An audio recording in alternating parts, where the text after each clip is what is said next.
자, 모두 앉으시고 3인국부터 합시다. 3인국. 자, 3인국. 자, 오늘 그러니까 송민국이 이제 들어간다는 정보를 좀 입수하게 되었어. 그러니까 지난 여름에 송민국 구경을 했으니까 정말 기쁘지 않니?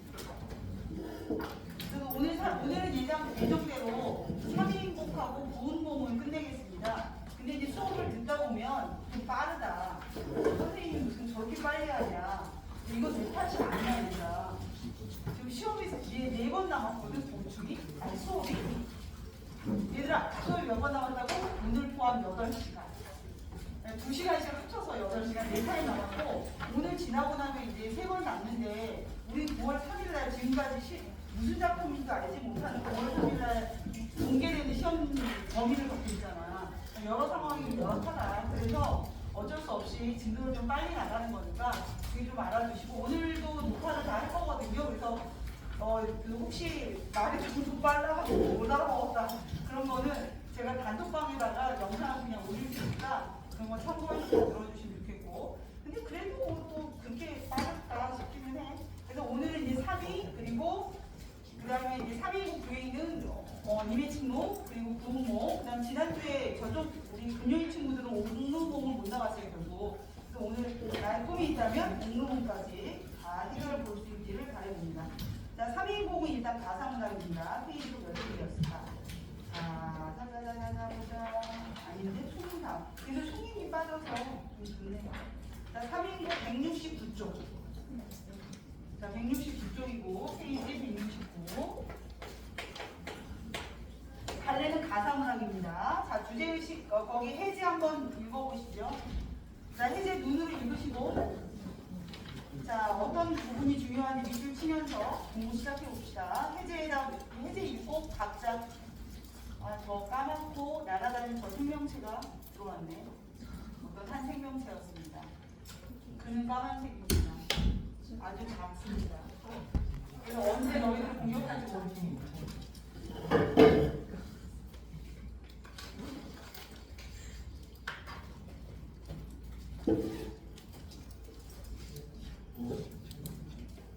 민준아 안녕. 자, 그래서 3인국 해제 169쪽의 해제를 읽어보시고 필요한 부분을 밑줄도 치시고 그런 게 있어요.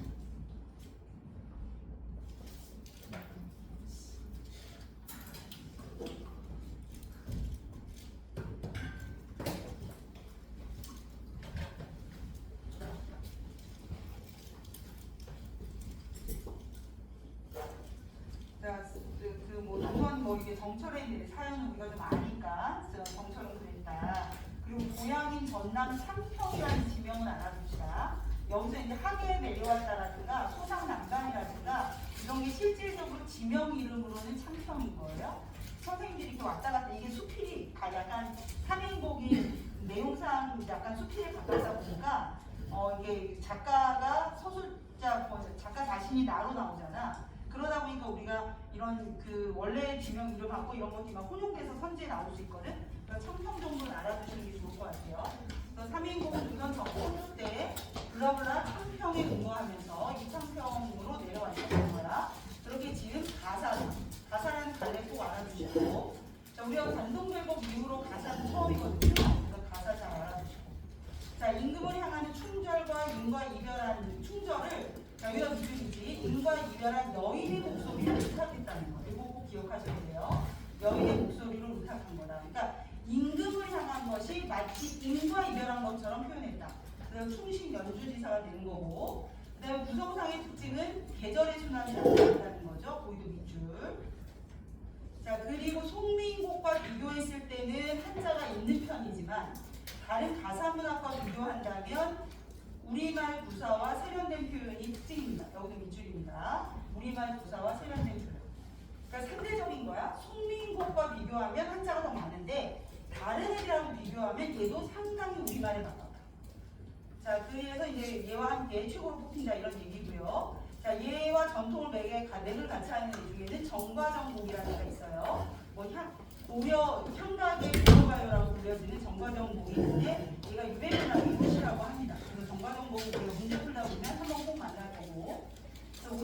전통적인 무대하는 임에 대한 이런 사람들을 보여준다고 해서 가실이나 금동과도 같이 역대를 같이 한다.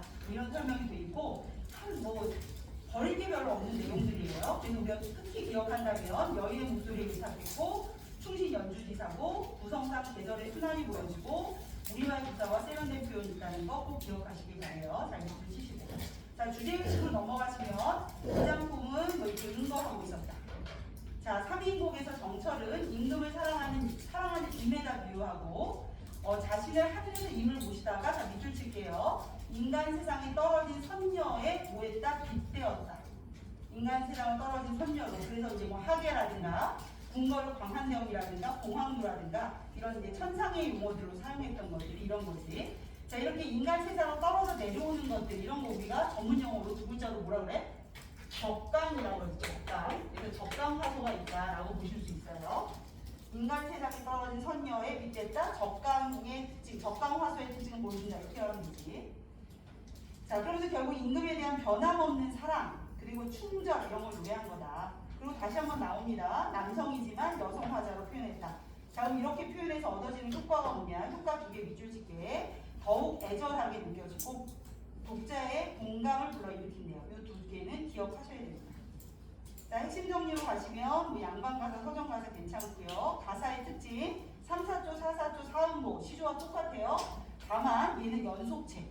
연속체라는 건 무슨 뜻이야? 행위의 제한이 없다. 길이의 제한이 없다. 이런 뜻이야. 자, 그 다음 서정적 뭐 이런 거 보시면 되고요. 제재의 별다를 꺾고 주제도 일편단심이 되겠고 특징 좀 전에 나왔던 계절의 순환 그리고 여성화자 호소력 있다, 뭐 애절함을 준다 이런 거 괜찮고 다양한 비유와 상징 기법도 좀 전에 본 바와 같아요. 자, 구성 보시면 역시 서사가 있고 본사가 있는데 본사가 봄, 여름, 가을, 겨울이 있다는 거. 이게 큰 특징이야. 그리고 결사. 서사에서는 님과 내가 이별했고 님이 너무 그립고 그 다음에 이제 봄에 이제 그 충정을 알리고 싶어하는 마음이라고 그랬어. 이때 옆에다 한번 써 쓰자. 곧 배우고 이미 알고 있겠지만 충정을 알리고 했던 애가 누구지? 무슨 꽃이지? 꽃 무슨 꽃? 그치 매화. 그래서 이제 봄이 매화였어. 매화였고. 자, 그 다음에 나의 정성을 알리고 싶었던 소재는 뭐였지? 옷이었어. 기억 좀 해주네. 옷이고. 자, 그리고 선정에 대한 소망을 드러내기 위해서 얘가 끌어다 쓴 소재가 뭐였냐면 청광이었지. 달빛인데 청광이야. 자, 우리나라에 이게 이제 푸를 청자의 빛광자거든요. 우리나라에 푸르다라는 것은 상서롭다는 뜻이야. 상서롭다. 높다. 근데 이제 이 상서롭다라는 단어를 내가 설명하는 이유는 이게 딱 주는 느낌은 좀 별론가 봐. 상서롭다라는 단어를 내가 모르는 사람이야. 딱 보면 약간 좀 별로인 단어로 보이나 봐. 근데 이 상서롭다는 건 좋다라는 의미야. 잘 될 것 같다. 그래서 우리가 상서로운 기운이 넘친다 뭐 이렇게 얘기하면 얘는 좀 잘 될 것 같아. 기운이 좋아 이런 뜻이야. 근데 우리가 이제 어감이라는 게 주는 게 있는데 애들이 여기서 많이 틀리는 걸 보면 상서롭다가 주는 느낌 별로 안 좋은가 봐. 그러니까 이건 뜻을 알아도 그래서 이 청광이라는 게 푸른 빛인데 다시 말하면 이제 달빛이긴 해. 원가님은 달빛인데 이거를 상서로운 빛이라고 해석할 수 있다 선생님이. 그랬을 때 느낌 나빠 이러지 말고 이게 푸르다라는 게 우리나라한테 상서로운 빛깔이다라는 걸 기억하시면 도움이 될 것 같아요. 자, 그리고 이제 마지막에 임금에 대한 염려와 자신의 외로움을 정리하는데 이때 임금에 대한 염려, 내가 이렇게 임금님을 염려합니다. 이런 걸 보여주기 위해서 갖고 왔던 소재가 해죠. 해. 물론 양춘이라고 나와. 양춘은 원래 봄볕이라는 뜻인데 겨울에 비쳤는데 마치 봄볕처럼 따사로운 이런 의미를 갖고 있는 단어입니다. 자, 이러고 나서 이제 자기가 하는 말이 죽어서라도 님을 따르고 싶다라고 얘기하는 거잖아. 죽어서 뭐가 되고 싶다고 그러냐면 여기서 범나비가 되고 싶다고 그러거든요. 죽어서 내가 뭐가 되겠다. 이거는 기본적으로 무슨 사상이야? 윤회 사상을 깔고 있는 거지. 그래서 이 작품에 불교적인 색채가 있다라는 걸 확인할 수 있는 부분입니다. 자, 그리고 이제 본문으로 가는 것이야. 자, 본문 갑시다. 서사. 첫 페이지에 서사가 있습니다. 서사는 이제 첫 구절은 이거죠. 내가 임금님을 따라서 태어났다. 뭐 이런 거야. 태어날 때부터 내가 그냥 태어난 게 아니다. 내가 이 땅에 온 것은 다 임금님 따라서 태어났습니다. 이거야. 자, 이 몸이 삼기실제, 님을 쫓아 삼기시니. 이게 삼기 생기다는 밑에 있는 것처럼 생기다, 태어나다 이런 의미입니다. 물론 만들다라는 의미도 있는데 이건 이제 목조가 없을 때는 그냥 생기다, 태어나다. 이 몸이 태어날 때, 이 몸이 생겨날 때 님을 쫓아서 태어났어요. 생겨났어요. 그러니까 이거는 이제 하늘이 맺어준 인연. 그래서 우리가 뭐라 그래? 천생연. 한간에 떠도는 말로는 아기가 태어날 때 이렇게 월화의 노인께서 이렇게 그 발목에다가 이렇게 파란 끈 묶어주고 빨간 끈 묶어준대잖아. 너희들 다 묶여있대. 그래서 이제 인생을 살면서 그 내 짝꿍 끈을 만나는 거야. 짠 하고. 천생연분. 그게 천생연분인 거야. 우리 눈에 안 보이지만 우리 발목에 파란 끈, 빨간 끈이 묶여있대. 잘 만나야 돼. 만나기 전에 이놈인가 보다. 이거 막 만나고 그러면 안 돼. 딱 만날 때까지 기다리는데 그런 게 천생연분. 자, 그래서 이 몸이 생길 때 제님을 쫓아가서 삼기시니 한생연분인 거. 이게 연분이라는 건 누구도 알아? 하늘이 모를 일이런가 우리가 잘 아는 서리법이에요. 모를 일인가? 하늘도 안다 이런 뜻이죠. 자, 하늘도 안다라고 얘기하는 거 보면 자신의 그 인연은 하늘이 맺어준 거잖아. 여기 천생. 그래서 여기 운명론적 세계만 있다고 볼 수 있어요. 하늘도 아는 우리의 인연. 이런 인연이었어. 자, 과거에 나 하나는 젊어 있었고요. 님이 나를 괴셨어요. 괴다는 알지? 자, 괴다는 안다. 자, 이 님께서 나를 괴셨죠. 자, 이 마음 이 사랑은 견줄 곳이 놓여 전혀 없었어요. 우리의 사랑을 어디다 빗댈 것이야. 그러니까 과거에는 이랬어요. 자, 그래서 평생에 원하는 것이 한된 예자 있습니다. 예자는 여러 번 하고 있지만 예자, 여자 이런 것들이 있는데 이 아이들이 뜻이 무슨 뜻이야? 가다 지내다.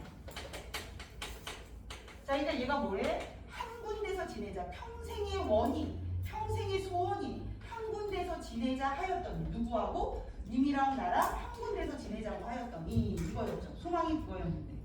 자, 늙어서 무슨 일로 외워두고 그리워하는가입니다. 역시 의문형이에요. 뭐 하는 거, 니은 거도 의문형 없니? 의문형. 왜 외로워하는가? 이게 외롭다 이거지. 지금 외롭네요. 자, 엊그제 님을 내셔서 광환변에 올랐었거든요. 광환변. 원래는 천상의 세계를 말하는 거지만 지금은 실제적으로 궁궐을 말하는 거겠지. 광환변에 올랐었는데 그더대 그 사이에 어찌하여 하계로 내려왔는가. 하계는 인간 세계라는 뜻이지만 여기서는 청평이 되냐? 창평이 되겠지. 그래서 이게 적강 모티브인 거예요. 저 광안대에 올랐었는데 엊그제까지만 해도 님과 나는 광안대에 있었는데 저 천상의 세계에 있었는데 아니 어찌하여 인간의 세계로 내려왔는가? 라고 써놨지만 실제는 궁궐에 있었는데 어찌하다가 창평에 와 있는가? 이렇게 된 겁니다. 자, 3년 정도 됐다라고 추정할 수 있는 근거가 나와요. 올 적에 빗었던 머리가 헝클어진 지 3년이 됐대요. 아마 얘가 내려온 지 3년 됐나요? 여기 뭐야? 여기 잔치가 걸렸어. 이게 맛있는 걸 막 먹으면 그래. 주는 거보다 먹는 게 낫지. 그래서 애들 다음부터 여기 뻥튀기를 사갖고 얘가 싸먹고 졸릴 때마다 뻥튀기를 먹으면서 이제 점점 이길 수 없는 졸음. 그럴 수 있으니까 네, 좋은 생각에 뻥튀기. 다시 뻥튀기 주문해야겠다. 지난번 뻥튀기 맛있었지? 뻥튀기 진열해놓고 먹으면서 맞아 먹으면서 공부하는 거야. 자, 그래가지고 그래서 이제 3년이 된가 봐요. 자, 연지분이 있지만은 누구를 위해 곱게 할까? 연지분이 있어도 뭐 님이 안 계신데 내가 예쁘면 뭐 할게요? 이러는 거지. 이때 연지분이라는 걸 통해서 화자가 여자구나 라는 것도 추측할 수 있는 소재이기도 하고. 자, 마음에 맺혀있는 시름이 촘촘히 쌓여 있고요. 진눈이 한숨이고 떨어지는 눈물이에요. 자, 여기까지 볼 때 중요한 거는 여기 과거와 현재의 대비가 나와 있다라는 거지. 과거와 현재. 과거에는 얘가 어디 있었어? 광환변에 있었어요. 광환변. 궁궐에 있었다는 거지. 궁궐에 있었는데 지금은 어디에 와 있어요? 하계에 와 있어요. 그러니까 창평에 와 있는 거예요. 자, 과거에는 어땠냐면 님께서 나를 괴셨거든요. 괴다. 사랑해 주셨어요. 님께서 나를 괴다. 그러니까 함께 있었어요. 님과 함께 있었는데 지금은 님이 부재 상태가 되고 나는 어때요? 외로워. 자, 이런 거지. 그래서 님의 부재. 자, 그리고 그때는 내가 어땠냐면 나는 젊었어요. 나 하나 젊어 있고 님이 나를 괴신이었잖아. 근데 지금은 어떻게 돼 있어? 늙었어. 늙어서 무슨 일로 외롭게 지내느냐 이렇게 되는 거지. 그래서 과거와 현재를 대비시켜서 표현하고 있다 라는 거 기억하시면 된다. 그래서 연집은 있어도 이쁘게 안 하고, 자, 마음에 맺혀있는 시름, 첩첩이 쌓여 있는 거죠. 막 시름이 막 쌓였어. 짓느니 한숨이고 떨어지느니 눈물이다. 표현법, 백구법도 있고, 그죠? 짓느니 한숨, 떨어지는 건 눈물. 인생은 유한한데 시름은 끝이 없어요. 시름이 엄청 많다는 거지. 자, 무심한 세월은 물 흐르는 듯하고 비유법 썼어요. 물 흐르는 듯. 물 흐르는 듯 한다는 건 세월이 빠르다라는 뜻이야. 물이 천천히 흐르는데요, 이러나. 무심한 세월은 물 흐르는 듯 굉장히 빨리 지나가는데, 염량이 때를 알아. 염은 뜨겁다고 양은 차갑다거든. 그래서 염량, 더위와 서늘함, 여름과 겨울이 때를 알아서 지나갔다. 그렇게 때를 알아서 갔다가 다시 오고 갔다가 다시 오고 이러는 거지. 자, 그래서 듣거니 보거니 느끼는 일도 하도할샤는 기본형이 하다니까 많다 뭐 이런 뜻입니다. 그래서 내가 이미 많이 그립다 뭐 이런 의미를 얘기하고 있어요. 자, 그래서 앞부분에서 자기가 이제 자신과 임금님과의 인연을 소개해주고, 근데 지금 이별했다라는 내용을 얘기해주고, 내가 그걸로 인해 너무너무 그립다 뭐 이런 것들을 표현하고 있는 겁니다. 그래서 서사가 끝났어요. 서사가 끝났어. 자, 그 다음에 그 밑으로 내려오시면 그 페이지 170조 거의 가사문학에 대한 설명이 있잖아. 이거를 또 안 읽고 갈 수는 없어서 한번 읽을게요. 자, 여기 가사문학은 누가 읽어보냐면 예율이가 읽어보죠. 보충자료 가사문학. 전기체가 발생한 매로 어류가 말려 이후에 발생하였다. 형식상 사음보 연속체의 음문이며 내용상은 수필적 산문의 성격을 띈다. 3사조 또는 4사조를 기조로 한 사음보의 연속체로 이루어져 있으며 행수에 제한이 없다.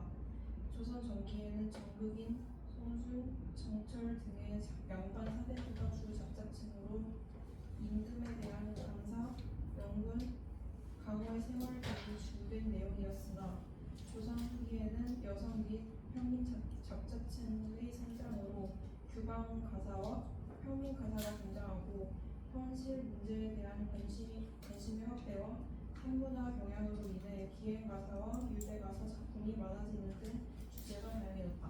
예, 그래서 얘는 이제 교술관례의 하나로 들어가요. 그래서 교술관례로라고 되어 있습니다. 교술관례 한번 보시고, 그 다음에 특징이 형식상은 음문인데 내용상은 산문인 거야. 이게 정말 유치하거든. 이거 뒤집는 거. 윗 갈래에 대한 특징으로 올바른 거 골라라 이런 거 내실 수 있잖아. 갈래 특징 물어보잖아. 근데 이게 얼마나 웃기냐. 형식상 산문, 내용상 음문. 이렇게 뒤집는 거 너무 웃기고 너무 쉬운 작업이잖아. 그래서 내가 그럴 수 있다, 그런 건 조심해 라고 말하는데 거기 걸려들고 아이쿠야 하는 애들이 나와. 그러니까 이거 뒤집는 건 너무 쉬워. 선생님 문제 내기 너무 간단하거든. 이 간단한 거에 우리 끊임없이 걸려.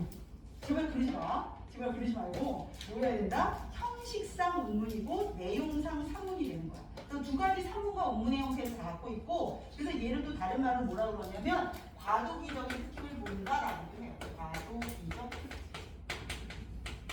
그러니까 원래 운문이 먼저, 인류의 문학은 운문부터 출발하거든요. 그래서 이제 산문화, 시민사회가 형성되면서 산문으로 간다 이거야. 그래서 어제 지난주에 이거 질문 많이 나왔어. 김형가모의 김형가모의 이생규장전의 특징을 쭉 설명하면서 둘이 살펴본 공통점 있잖아. 많이 나왔다. 2번 나왔는데 2번이 어디야? 우리가 원래 질문 안 하잖아. 근데 2명이나 질문했어. 그 설화적 특징과 소설적 특징이 뭐냐?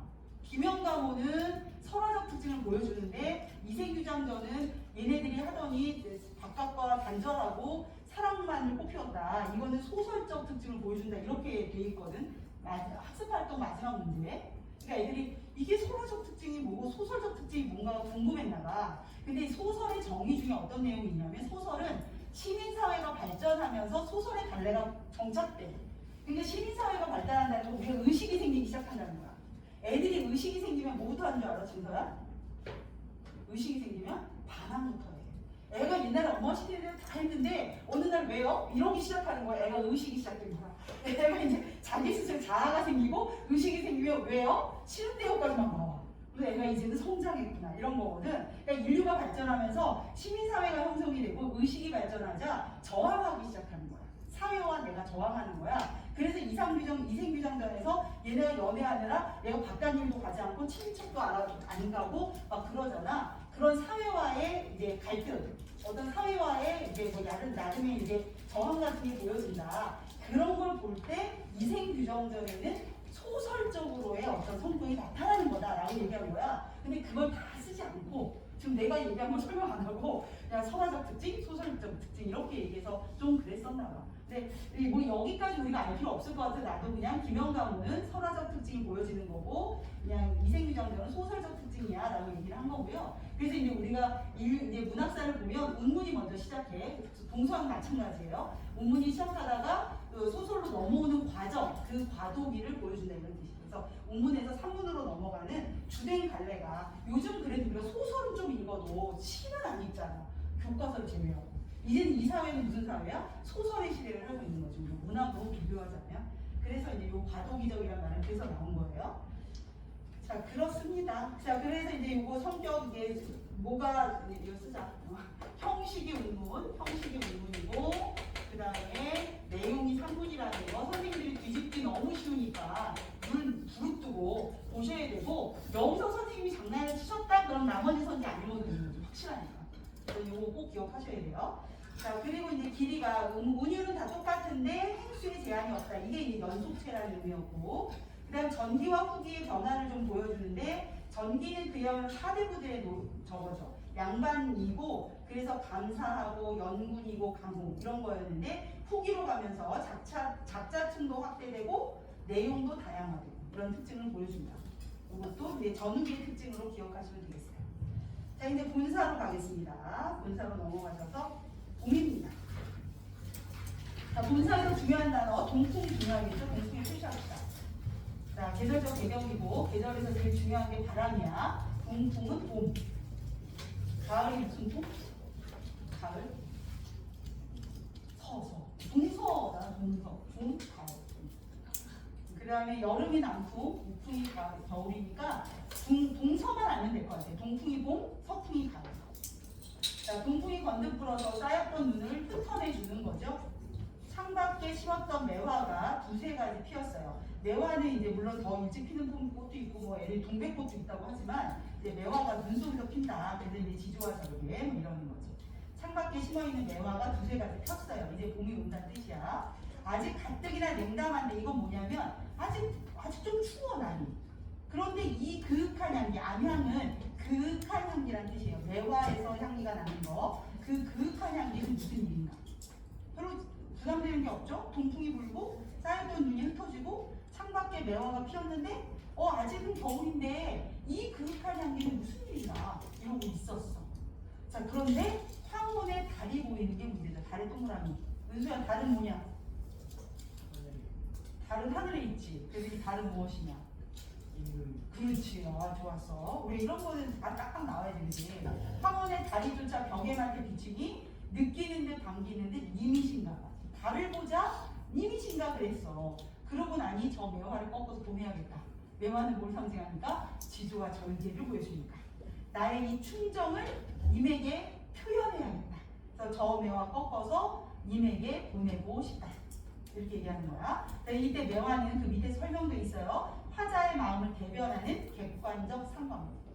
우리 이런 누구지? 어떤 애가 쓴 시 중에 이런 게 있어. 그 시 누가 썼을까? 갑자기 시인이 생각이 안 나는 것은 너무 슬픈데. 때로 얘가 계량인가? 맷버들을 가려 꺾어. 봤지?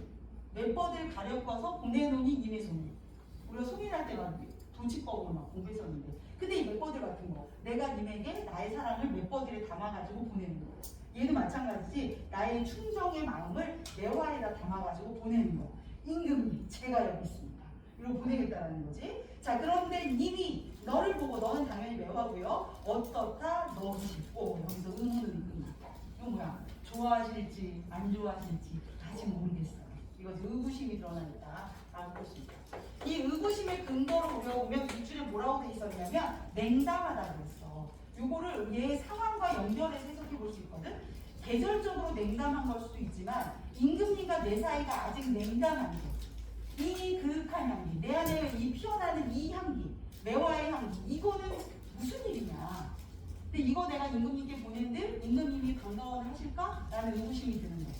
그래서 우리가 여기서 추정할 수 있는 것 중에 암양의 뜻을 암양이나 내화의 의미를 그래서 뭐라고 볼 수 있다? 충정이라고 볼 수 있다. 가뜩이나 냉담한데 이 나의 내 마음에 피어난 이 충정은 어떻게 할 거야? 아 이거 내가 매화 보내면 임금님 좋아하실까? 이런 걱정을 하고 있는 부분이에요.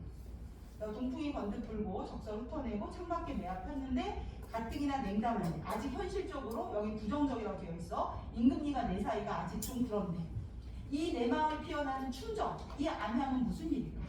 달 보고 이미신과 반가워하면서 저 매화를 보내고 싶다. 그래서 매화에는 나의 충정을 담아서 보내는 거니까 밑에 객관적 상관물이라고 되어 있어요. 자, 공이 끝났습니다. 간단하죠? 자, 여름 좀 길어. 여름 길잖아. 여름이 길지. 아직도 안 끝났잖아, 여름이. 우리 계절처럼 여름도 길잖아. 얘도 좀 기네. 자, 계절의 배경이 되는 건 녹음이죠. 녹음에 가스 쳐주고. 꽃이 지고 여름이 세입이 났어요. 녹음이 점점 이제 그 초록빛이 점점 진해져 갖고 그늘을 만들어주는 거. 그게 녹음이에요. 그래서 녹음은 여름을 상징하는 단어로 된 표입니다. 자, 나위가 정막하고요. 수막이 비어 있어요. 뭐 나위와 수막의 뜻도 알아도 되겠지만 정막과 비어 있다가 더 중요하죠. 왜 비어 있을까? 왜 비어 있는 거야? 님이 없으니까. 그렇지. 님이 없어서 정막한 겁니다. 님의 부재상황. 자, 정막해. 님도 안 계시고 답답하잖아. 그래서 너무 답답해서 뭐 한다? 아유, 뭐 이게 좀 디자인을 좀 바꿔볼까? 책상 위치 좀? 그러면서 얘가 인테리어 한다는 거니까 너무 답답하고 정막하니까 무료해서 부용도 걷고 공작도 둘러보고 이러면서 시간 때우기에 들어간 거지. 여름 기니까. 근데 잘 안 돼요. 가뜩이나 시름은 많은데 한 대 하나가 기본이니까 많은데 날은 여름날은 어찌 이렇게 긴가? 하루가 아직도 멀었네? 근데 이걸 타개할 방법으로 얘가 선택한 게 뭐야? 옷 만들기. 자, 옷 만들기 부분 가로로 묶어볼까요? 원앙금부터 옷을 지어내기 묶여있네. 자, 원앙금의 금, 비단입니다. 밑에 거랑 연결해 주시고 오색션의 션, 실입니다. 그래서 금은 비단, 금은 비단, 선, 션이라고 되어 있지만 선이야. 실선자거든요. 선은 실. 자, 이렇게 되는 거예요. 그래서 원앙이 새겨지는 비단 펼쳐놓고 실 풀어서 금자, 자로 견주어서 뭘 만든 거야? 옷을 지어낸 거죠. 옷을 지었습니다. 자, 그 다음 문장. 수품은 카니와, 수품은 솜씨라는 뜻인데 바느질 솜씨가 말할 것도 없고요. 카니와 말할 것도 없고 제도도 갖추고 있구나. 격식도 갖췄네 이런 뜻이야. 근데 거기 이런 말이 써 있어요. 은연중 자신의 재능을 드러낸다. 이제 자기가 만들어 놓고 이보세요. 지금 옷도 잘 만들잖아요. 이거는 내가 이런 사람이다. 나 이렇게 능력 있는 사람이다. 이런 거 보여준다고 볼 수 있는 거죠. 자, 그래서 그거 다 만든 다음에 산호수 지게 위에다가 우리 그 팥죽 할머니와 호랑이 막 이런 동화책 보면 지게 나오지? 혹시 지게를 모르실 수도 있으니까. 팥죽 할머니 호랑이 보면 이렇게 지게가 막 뛰어다니고 이러는 거. 지게 떠올려봐. 지게. 자, 이 지게인데 그게 산호수로 만들었어. 산호수로 만든 그 지게 위에다가 배곡으로 만든 함을 놓고 거기다 뭘 담았을까? 옷을 담았겠지. 그치? 옷을 담았어. 자, 그리고 이걸 이제 님에게 보내야지? 그러면서 님에게 보내려고 님 계신 데를 바라봤더니 겁나 중요한 애들 나왔다. 산인가 구름인가. 산과 구름에 표시하시고 머무도 머시고 험하기도 험하구나. 저 산과 구름이 막 잔뜩 껴있는 거야. 자, 뭔지 알지? 쓰자. 장, 에, 물. 이제 간신이라고 볼 수 있다 이런 거지. 자, 천리 말리기를 누가 찾아갈고, 천리 말리는 인과의 거리감을 말하는 거죠. 인과의 심리적 거리감. 인과의 심리적 거리감. 이 숫자 나오면 뭔가 강조하고 싶은 거죠. 심리적 거리감을 강조했다면. 우리나라가 삼천리인데 천리 말리면 말도 안 되잖아. 그러니까 인과의 심리적으로 이렇게 거리가 멀다고. 공간적으로도 멀겠지만 우리가 이렇게 멀리 떨어져 있어요. 자, 이르거든, 옷이 이르거든 열어두고 나이가 반기실까? 아직도 의심이야. 의문이야. 반가워하실까? 의문을 아직도 표현하고 있다. 자, 그래서 벌써 이제 옷 다 만들고 이제 가을로 갑니다. 자, 가을은 서리에다가 박스 치시면 되죠. 하룻밤 서리 기운에 기러기가 울면서 미열제, 멸도 이거야. 여기서 여기다 얘다 여다는 안 썼는데 이거 여기 열 같이 나갈 때 이런 거야. 하룻밤 서리 기운에 기러기가 울면서 열지 갈 때 위로에 혼자 올라서 수정력을 거뒀어요. 그랬더니 이제 또 박스가 나왔어. 달, 별. 별 중에서도 북극성은 움직이지 않는 별이라서 임금님을 상징하죠. 그래서 달과 별을 봤어요. 하룻밤 서리 기운에 기러기가 울면서 지나가니까 뭐 감정이입인 거 아시죠? 기러기가 우는 줄 알았는데 물어보지 않았습니까? 근데 울었다라고 얘기하는 걸 보면 지 감정을 거기다 넣은 것이다. 그래서 객관적 상담으로 나와 있고, 자, 그 다음에 이제 걷었더니 달과 별이 보였어요. 달과 별은 아까 은소가 얘기한 대로 임금이잖아. 자, 역시 이미진과 방gin이 눈물이 절로 나죠. 근데 이제 중요한 부분, 저 청광, 아까 얘기했던 푸른빛, 원감염은 달빛이야. 저 달빛을 위원해요. 위원해라는 건 쥐었자 성가? 쥐어내어 봉황루에 붙이고 싶대요. 이때 봉황루는 광환경과 같은 곳이다. 동머리입니다. 봉황루에 보내고 싶다. 근데 여기 이거 쓸 수 있지. 주관적 병. 엄밀하게 말해서 추상적 관념의 객관화라고 구체화라고 하기는 어려워요. 왜냐하면 달빛이 보이기는 하잖아. 우리가 추상적이다라고 하는 건 보이지도 않고 만질 수도 없고 이런데 만질 수는 없는 것 같은데 보이기는 해서 추상적이다라고 단정할 수는 없고 그냥 가장 소극적으로 얘기했을 때 주관적 변형은 확실하죠. 청광을 내가 어떻게 쥐어내? 그럼 그걸 내가 어떻게 뭘로 해갖고 붙일 거야? 근데 이제 시인이 시적화자가 이렇게 주관적으로 변형한 거다라는 건 알 수 있고 명지 선생님들이 이제 대대손손 주관적 변형을 좀 좋아하시니까 꼭 써보세요. 청광을 쥐어내어 봉황루에 붙이겠다라는 것은 실제로 가능하지 않은 것을 주관적으로 바꿔서 표현한 거다라는 거지. 그래서 청광을 이렇게 붙이고 싶대요. 자, 이렇게 쥐어내고 붙이는 것은 화자가 하는 거야, 주체가. 자, 그런데 이렇게 하면 누가 위에 걸어두시고 누가? 임금님께서 파랑을 다 비춰주세요. 이런 거지. 파랑은 온 세상, 온 세상을 다 비춰주세요. 환하게 만들어주세요. 그래서 심상궁곡을 점락같이 만드소서 이런 거지. 자, 심상궁곡. 거기 심상궁곡은 무슨 뜻이야? 심상궁곡은 깊은 산, 깊은 계곡이라는 뜻이야. 그래서 선정이 미치지 않는.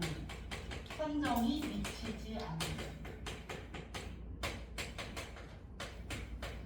임금님의 그 햇살이 비치지 않는 곳, 임금님의 빛이 가지 않는 곳, 그것도 점락같이 환하게 만들어주세요 라는 거죠. 그래서 선정이 되는 거야. 근데 이제 강조했던 것처럼 선정을 내가 베풀겠다가 아니야. 관동멸국은 내가 베풀겠다 했잖아. 근데 여기는 그게 아니고 임금님께서 선정을 베풀어주세요 이런 거죠. 자, 그리고 이 선정이 미치지 않는 곳 심상궁곡에는 어디도 들어가? 내가 있는 곳도 들어가는 거지. 화자가 있는 공간이 포함되는 거야. 자, 이건 다시 말하면 또 이렇게도 해석할 수 있죠. 내가 이거 보낼게. 그러니까 내가 여기 있다는 걸 좀 아시고 저한테도 점락같이 만들어주세요. 저도 좀 어떻게 빛을 저에게도 저도 여기 있으니까 뭐 이런 의미일 수도 있죠. 그러니까 나를 좀 기억해 주세요. 이런 의미로 썼을 수 있다. 또 여기서 선정에 대한 소망이 드러나 있는 부분 잘 기억하시면 되고 뭐 주관적 변형 같은 건 이제 기억. 자, 우리 겨울로 가겠습니다. 겨울도 좀 기네요. 자, 본사 네 번째 겨울입니다. 건곤이 폐색했어요. 건곤은 하늘과 땅이라는 뜻입니다. 건곤이 모두 문을 닫았어. 너무 추워가지고 다 막혔어요. 백설에 박스 치시면 되겠죠? 자, 사람 말할 것도 없고요. 나는 새도 다 그쳤어요. 자, 소상난방이 나왔습니다. 소상난방은 우리 아까 보였던 하계가 이랬어요. 하계. 다시 말해서 창평. 근데 창평은 전라도란 말이야. 전라도는 위도상으로 서울보다 좀 아래까지지만 아래잖아. 아래. 그러니까 더 따뜻하겠지. 그러니까 소상난방, 전라도도 춥기가 이런데 전라도보다 훨씬 위인 저기 충청도도 지나 서울이잖아. 또 지리 다 아시죠? 이제 전라도 위에 충청도, 충청도 위에 경기도, 경기도 안에 서울 이렇게 돼 있으니까 전라도 치고는 전라도에 비하면 한참 위잖아. 그러니까 여기 소상난방도 이렇게 추운데 옥루고쳐 다시 말하면 우리 나온 걸로 다 연결하면 광안변, 그다음에 뭐지? 봉황루, 즉 궁로. 거기가 얼마나 춥겠느냐. 여기는 한양일 테니까. 거기는 더욱 밀러 무사마류 말에서 무엇하겠습니까? 엄청 춥겠죠. 자, 자, 그래서 이제 양춘을 붙여내요. 양춘은 밑에 있는데, 없니? 양춘은 겨울날 비친 봄날 같은 햇살, 뭐 이런 뜻이래. 그래서 이제 겨울에 따뜻한 햇살이 비쳤나 보지. 그 양춘을 붙여내요. 님 계신데 보내고 싶다. 여기도 똑같이 주관적 변형이에요. 양춘을 어떻게 붙이고, 잘라내고, 어떻게 님에게 쏠 수 있겠어. 님의 건강을 염려하는 그런 모습이 들어있어. 자, 모첨은 초가집입니다. 모처럼이 아니야. 모처럼을 해석하기도 가끔 있더라. 모처럼 비치네. 이게 또 내용이 맞아. 봐봐. 양춘을 붙여낸 님에게 보냈다. 겨울이잖아. 모처럼 비치네. 이렇게 해석이 된다. 모처럼 아니야. 초가집이야. 지금 얘가 거쳐하고 있는 건 초가집으로 되어 있습니다. 초가집 비친 해를 옥루에 올리고 싶어요. 옥루는 옥루고쳐에 그 옥루를 딴 거예요. 옥루에 보내고 싶다. 그러니까 같은 말을 반복한 거네. 양춘을 붙여서 님에게 보내고 싶다. 초가집에 비친 해를 궁궐에 보내고 싶다. 자, 그 다음에 부분을 좀 이미지화해서 잘 기억해 주세요. 홍상을 님이 차고, 홍상을 여며 입고, 취수는 푸른 옷소매를 반쯤 걷고, 여성의 의상을 떠올려봐. 붉은 치마 입었고, 푸른색 옷소매를 이렇게 걷었대. 옷소매를 걷고. 자, 그 다음 어디서 계십니까? 일모수 듀인데 이때 모에 동그라미 한번 치자. 그리고 마음속 깊이 새겨. 모는 날이 저물고 있다는 뜻이야. 자, 날이 저물 때, 점을 못 잡니다. 날이 저물 때, 듀의 듀자가 뭐냐면 대나무 숫자야. 대나무에 기대어. 자, 날이 저무는 날 대나무에 기대어서 햄가림도 많기도 많구나. 햄가림은 여러 번 얘기했지만 헤아리다가 주보명이야. 그래서 생각이 많기도 많구나. 이미지를 떠올려야 돼. 한복을 입었고, 내가 정말 그림을 잘 그렸으면 좋겠어. 한복을 입고, 여인인데, 이게 쭉 보고 있는 거야. 아이씨, 지령을 안 해. 그림을 잘 그릴 수 없지만. 그래서 이제 저쪽에 서산에 해가 져. 그리고 여자가 이렇게 치마 입고 있는 여자가 대나무에 꼭 기대서요. 대나무에 기대서 저무는 해를 보는 거야. 날이 저물어가는 걸 보면서 정말 생각이 많다. 이렇게 얘기하는 거야. 가끔 내용 일치부로 지금 요 대목에서 나올 때가 있어. 얘가 날이 저물고 있는지를 애들이 놓쳐. 날 저물고 있는 거야. 날이 저물고 있고 그 다음에 대나무에 기대서 생각이 많다. 자, 이 이미지 잘 한번 보시고 짧은 해가 쉽게 져서 긴 밤에 고쳐 앉았어요. 또 여름은 날이 길고 겨울은 해가 짧잖아. 그래서 이제 그런 거지. 짧은 해가 쉽게 지더니 긴 밤에 앉았어요. 청등을 걸어놓은 곁에 그냥 초록불이고요. 경공은 그냥 악기입니다. 악기를 놓아두고 꿈에라도 님을 보려고 턱을 받치고 앉은 거죠. 어떻게 꿈이라도 꿀 수 있을까? 근데 여기 꿈을 못 꾸지. 송민국과 다른 점이지. 송민국에서 꿈을 꾸는데 얘는 꿈을 못 꾸지. 자, 꿈이라도 님을 보려고 턱 받치고 비겼으니 앙금이 차기도 차다. 앙금은 이부자리를 말해요. 이부자리가 너무 차다. 이 밤을 어째 jes고. 근데 지금 늘 얘기했지만 앙금이 차다라는 건 이 집에 난방을 안 해서 찬 게 아니야. 그 옆에 한번 봐봐. 뭐라고 돼 있어? 화자는 이미 그리워 꿈에서나마 님을 만나려 하지만 앙금, 즉 차가운 이불을 통해 임의 부재와 자신의 외로움을 확인할 뿐이다. 그러니까 이때 앙금이 차다라는 거 뭘 보여주려는 거야? 아, 날씨가 춥네. 아유, 지금 때지. 뭐 이런 건 전혀 상관없고 님이 계시지 않다. 그래서 추운 거야. 앙금이 차도차샤를 통해서 독수공방 이런 걸 표현할 수 있다. 독수공방. 독수공방은 방이 혼자 거처하고 있다라는 뜻이야. 자, 이제 겨울이 끝났습니다. 자, 그랬고요. 마지막 결사. 자, 하룻밤 12대예요. 하루를 12로 나누잖아요. 1경, 2경, 3경, 4경 이래서 12경이니까 하루도 12대, 한 달은 30날 이랬습니다. 그 밑에 한번 밑줄 칠게. 기나긴 슬픔의 시간을 자 밑줄 치겠습니다. 숫자를 구체적으로 밝혀 시름의 정도, 강조의 의미가 있죠. 시름의 정도를 표현했다. 그래서 숫자를 통해서 표현하고 있는 거야. 하루는 12대, 한 달은 30날인데 잠깐만 생각 마라. 적은 더 생각 마라. 잠깐이라도 생각 마라라는 얘기는 얘는 어떻다는 얘기야? 잠깐도 빠짐없이 누구 생각만 해? 님 생각만 한다는 거지. 이런 거 안 해봐서 모르겠는데 좀 미칠 것 같은 거. 어느 하나에 막 집착해갖고 그 생각이 떠나질 않아. 우리가 망각하는 게 얼마나 축복인지 알잖아. 이제 망각 못하고 있는 거지. 새로운 슬픔이 자꾸 터지나? 자, 그래갖고 적은 더 생각 마라. 제발 좀 생각을 말았으면. 이 시름을 어떻게 하면 잊을 수 있을까? 자, 마음에 맺혀있고 골수에 끼어있는 거예요. 못 잊는 거지. 마음에 맺혔지, 뼛속 깊이 사무쳐있지. 자, 그래서 편작이 열이 온다고 해. 너 편작은 중국의 아주 유명한 의사, 우리나라 버전으로는 허준. 그치, 허준. 근데 뭐 이제 그래서 대유법이라고도 설명할 수 있어요. 그러니까 원래 현작이라는 한 사람의 이름을 갖고 그냥 뛰어난 의사를 대표하는 거다. 이런 거지. 그래서 아주 훌륭한 의사들이 10명이 와도 내 병을 어찌하겠는가. 내가 그렇게 심각한 병이야. 어와 내 병이야. 님의 탓이로다. 님의 탓이라고 얘기하고 있지만 원망으로 보지 않는 것이 보편적입니다. 수업 잘 들어보시면 좋겠어요. 자, 마지막 부분. 차라리 세어디어는 죽어서고요. 차라리 죽어서 자 동그라미 범나비가 되겠죠. 범나비는 화자의 분식이지. 내가 범나비가 되겠다. 윤회사상도 나타나고. 그러니까 이 작품에는 세 개가 다 나타나요. 유불선. 유불선의 선이 도교거든. 그러니까 여기는 유교, 불교, 도교가 다 나타나. 유교는 어디에서 나타나냐면 얘가 충이잖아. 충. 그러니까 유교가 있고, 불교는 지금 여기 내가 죽어서 범나비가 되고 싶다. 이게 윤회. 그래서 나타나고, 도교는 아까 적강화서였잖아요. 신선세계에서 인간세계로 내려왔다고 했기 때문에 유교, 불교, 도교가 다 드러납니다. 여기서 이게 윤회입니다. 차라리 죽어서 범나비가 되고 싶다. 꽃나무 가지마다 가는 쪽쪽 앉았다가, 그러면 꽃나무 가지에 앉았으니까 꽃가루가 묻었겠지? 그럼 향이 묻은 그 날개로 님의 옷에 올물이라 올마가겠다. 그럼 이제 향기가 펄펄 날 텐데. 근데 님이 몰라.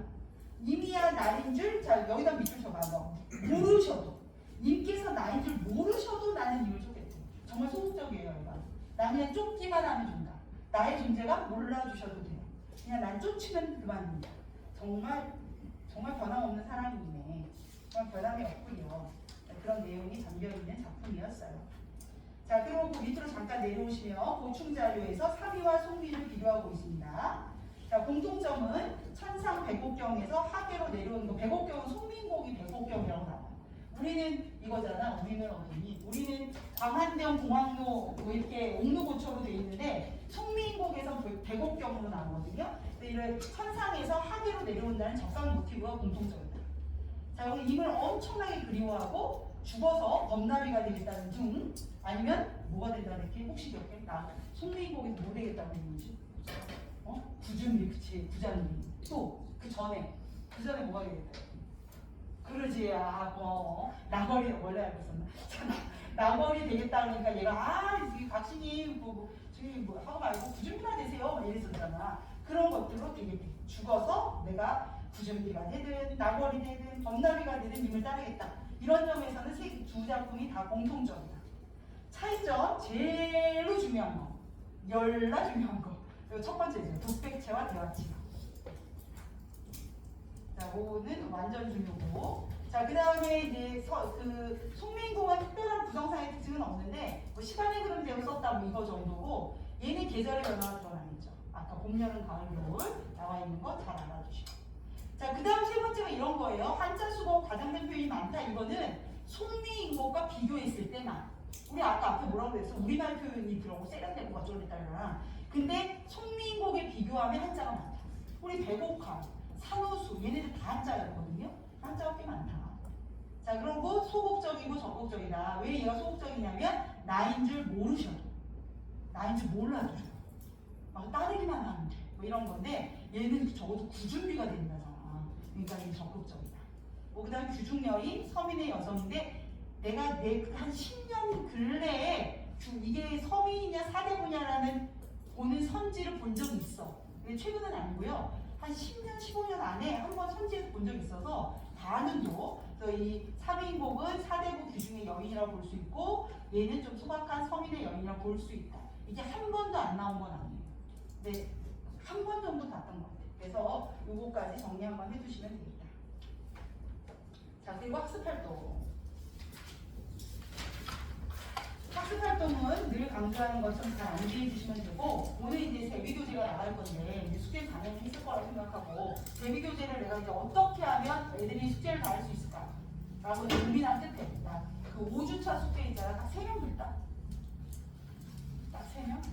아니 이제 그럼 뭐 그동안 뭐 안내를 말하는 거 없고 밀린 거 뭐 말고 그냥 보승하는 맹개별로 오는 거야. 보승아, 신가은, 신고은, 이제 가장 많이 안내를 명단을 잠시 봐야겠습니다. 가장 많이 안내 애들. 근데 마지막에 내내가 3명이다.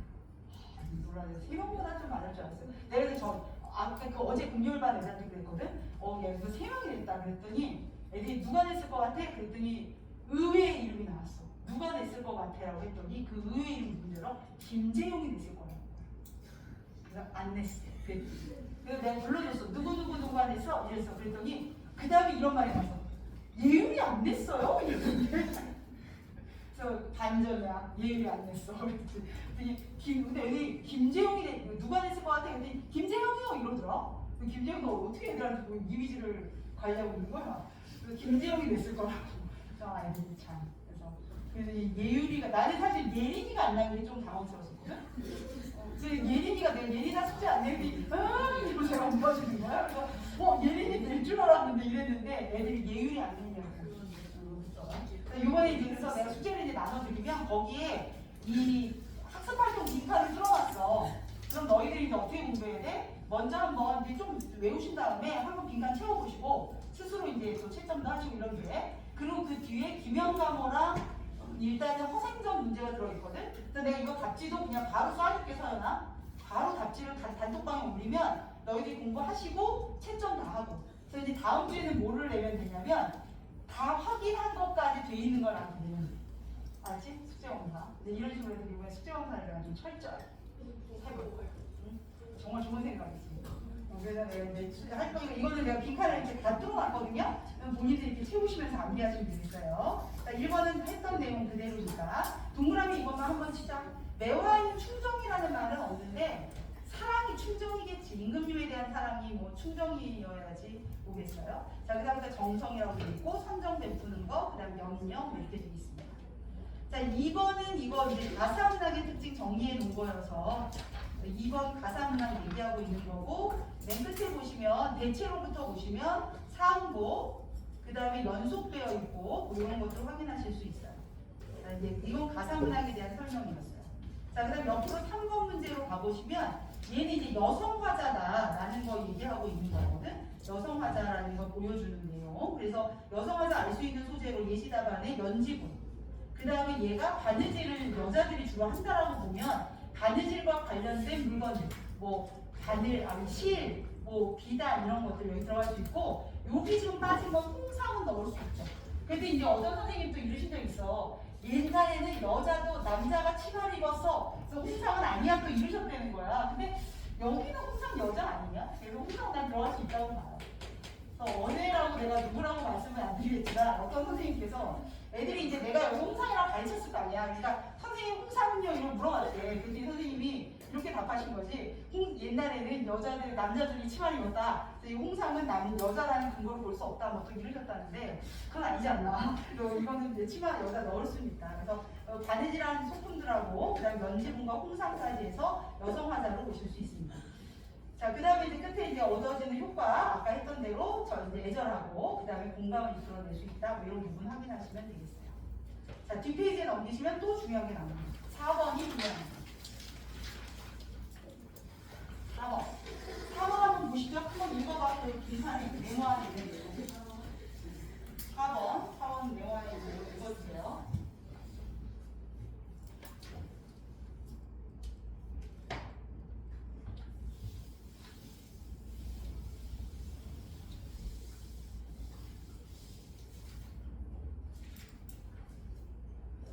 자, 세 개의 글을 구별할 수 있어. 첫 줄에 있는 우리나라 시문, 요거. 그 다음에 한 5줄 내려가면 뭐 나무하는 아이들과 어쩌고저쩌고 하는 노래 있고, 그 다음 모두 또 2줄 내려가면 3편의 노래 이렇게 있잖아요. 요걸 서로 비교하면서 써놓은 거거든요. 지금 우리나라의 시문은 자기 말을 버리고 다른 나라의 말을 흉내내어 쓴 것이니, 그러니까 주로 이제 한문을 썼다 이거겠지. 설령 아주 비슷하다 하더라도 맹무새가 사람의 말을 흉내낸 것에 지나지 않는다. 정말 별로다. 네, 이런 거야. 우리나라 시문 좀 별로야. 맹무새가 사람 말을 흉내내는 것 같아. 이렇게 얘기했어. 자, 그 다음에 나무하는 아이들이나 물 깃는 안 하는 애들이 서로 화답하며 노래하는 거. 이건 그냥 평범한 사람들이 하는 노래죠. 이 노래의 특징은 비록 천하고 속되다 할지라도, 그러니까 얘는 천하고 속되기는 해. 그러나 참과 거짓을 따진다면 공부하는 선비들의 있던 이른바 시부, 아까 앞에 있었던 우리나라 시문이죠. 이른바 시부라고 하는 것과는 비교가 되지 않는다. 이 말은 무슨 뜻이야? 참과 거짓이라는 기준으로 봤을 때는 누가 참이라는 거야? 노래가 참이라는 뜻이야. 꼭 구별해줘. 그래서 노래가 참이다. 그렇게 얘기하면 우리나라의 시문은 참이 없어. 참이 없고 우리나라의 노래에는 이 노래인가? 아니 안학내와 애들이 부르는 노래에는 참은 있어. 근데 다만 얘는 좀 아쉬운 건 좀 속되고 천한 건 좀 있지. 그러나 참되게 많아. 자, 근데 이제 그 다음 거야. 그런데 게다가 이 세 편의 노래는 어떤 거야? 관동명호 3위 송미인데 얘네들은 하늘로부터 받은 본성이 담겨 있으면서도 하늘로부터의 본성이라는 게 즉 참이죠. 얘는 참을 갖고 있을 뿐만 아니라 모두 뭐에 천박함이 없어. 천박하지도 않아.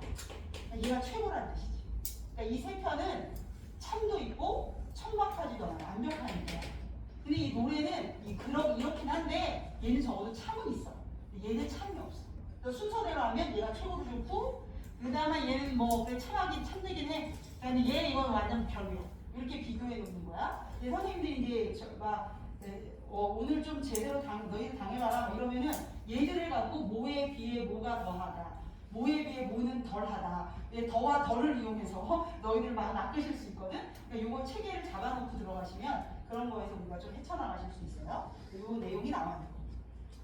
자, 그 다음에 특징도 한번 보세요. 특징 보면 이 위에 글은 우리 시문의 실태를 앵무새가 사람에 맞아 흉내내는 것에 자 빗댐이나 밑줄 한번 쳐주고 자, 두 번째 2번 나무하는 아이들과 물 깃는 아낙네들을 예로 들었다. 예도 밑줄 한번 쳐주시고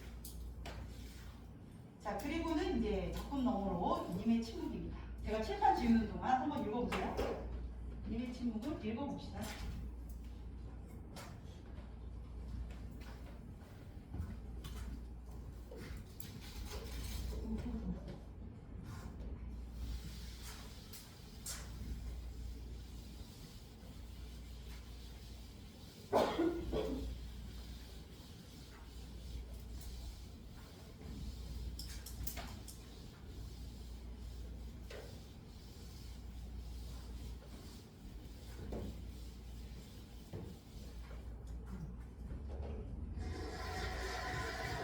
님은 갔어.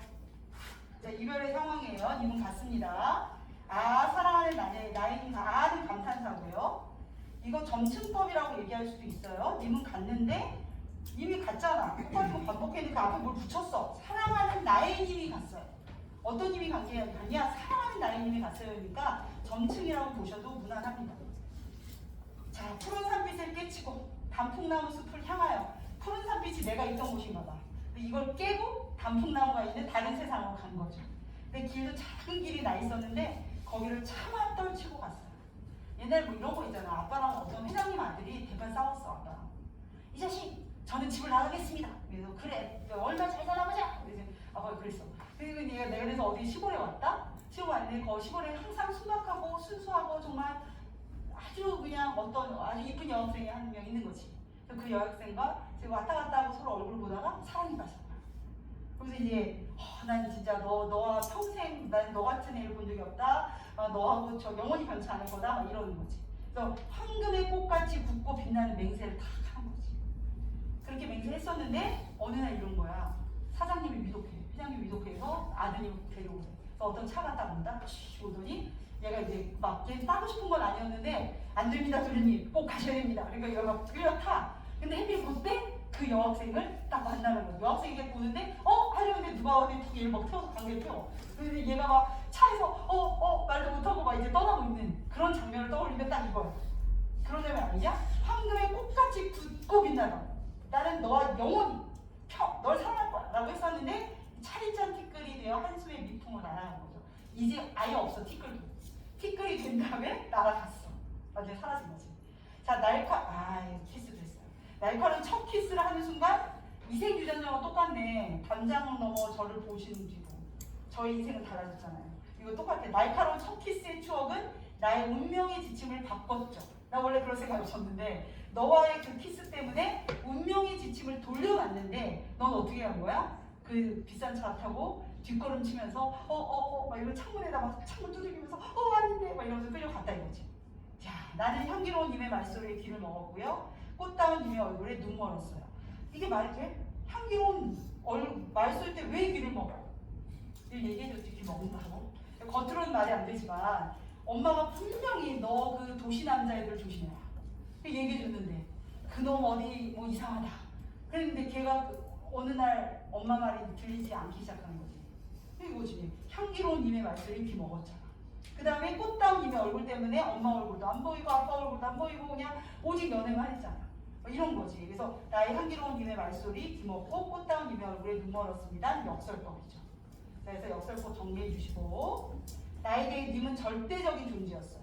다른 걸 다 듣지 못하게 만들고 다른 걸 다 볼 수 없게 만들 만큼 절대적인 거야. 그래서 거기에 절대적이라는 말도 밑줄 쳐줘야 돼. 님이 절대적이기 때문에 다른 말이 안 들려. 그래서 귀 먹었다고 표현하는 거고 님이 워낙 절대적이어서 님의 얼굴만 보여. 딴 거 안 보여. 그래서 눈 멀었다고 표현한 겁니다. 자, 사랑도 사람의 일이라 만날 때 미리 떠날 걸 염려는 했대요. 밑에 나오지만 회자 정리죠.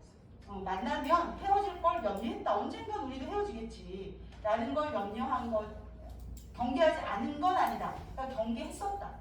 근데 이별은 뜻밖의 일이 되고, 예상 밖으로. 그래서 놀란 가슴이 새로운 슬픔이 터집니다. 이 새로운 슬픔이란 말이 좀 슬퍼요. 늘 계속 새롭게.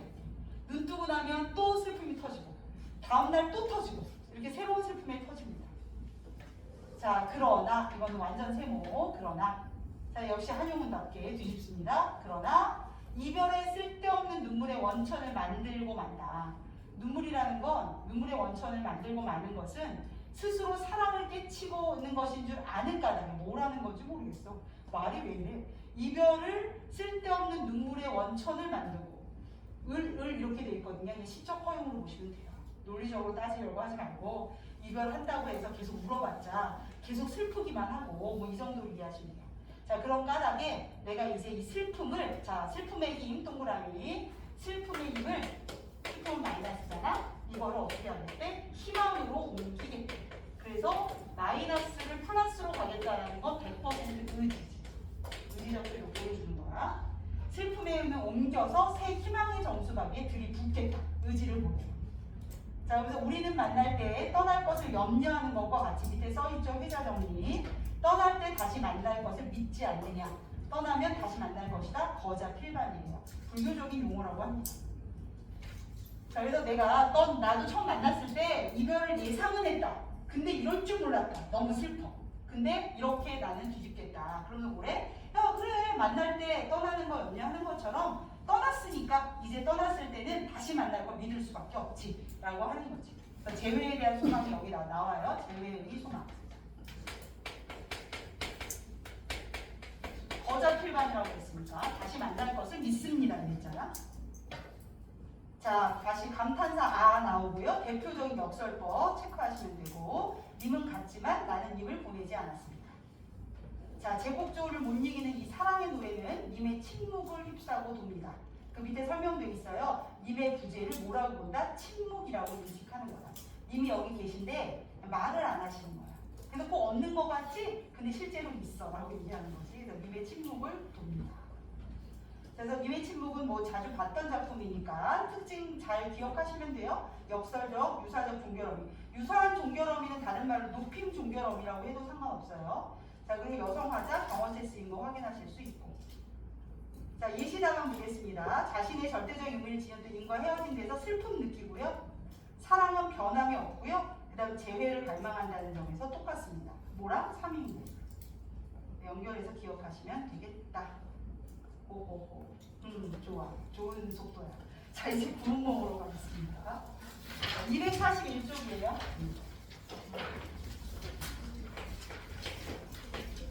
아니, 이건 추석을 탓해야 돼. 추석이 왜 10월인 거야? 차라리 9월 한 20 며칠 깨웠으면 10월 며칠에 시험을 받겠지. 근데 추석이 어쩌자고 10월 그때 6일, 5일부터 추석이지. 그때부터니까 고등학교는 다 그 전이고 중학교는 다 또 주의해 본다. 그래서 나는요. 얘는 중등부 저쪽에 중등반을 개관했잖아. 이게 시험 끝난 게 아니야. 이놈 중간계 들어오면 좋아. 그래서 막 10월 말까지 시험이 있어. 10월 말이 끝나고 나면 다시 또 기말고사. 그래. 근데 기말고사가 또 오히려 부담이 돼. 중간고사 우리 모두 다 같은 열악한 상황이라 어떻게 잘 버티기만 하면 될 것 같은데 기말이 시간이 길고 그럼 시험 범위도 늘어난다는 뜻이고 그래서 또 그렇죠. 마음 놓을 일이 없는. 아무튼 241조 구음모 문장. 구음모 우리 또 지난번에 내가 이거는 기억하고 우리 기억해 두자 이랬는데 혹시 기억나는 게 있으십니까? 체리나? 뭐 기억나는 거 있니? 구음모에서? 뭐 내가 가르쳐준 것도 많지 않아. 하나밖에 안 가르쳐줬는데 혹시 기억나는 거 있니? 사람이 나오는 그치. 꿈은 현실에도 9명이 나와. 팔선이요. 자, 241쪽 그 앞에 240쪽. 240쪽에 아까 했던 그 얘기가 나와요. 240 그 학습활동 2번 문제 한번 보시면 그 끝부분에 이런 얘기 나오거든. 즉부터 한번 봐봐. 네 번째 줄 즉.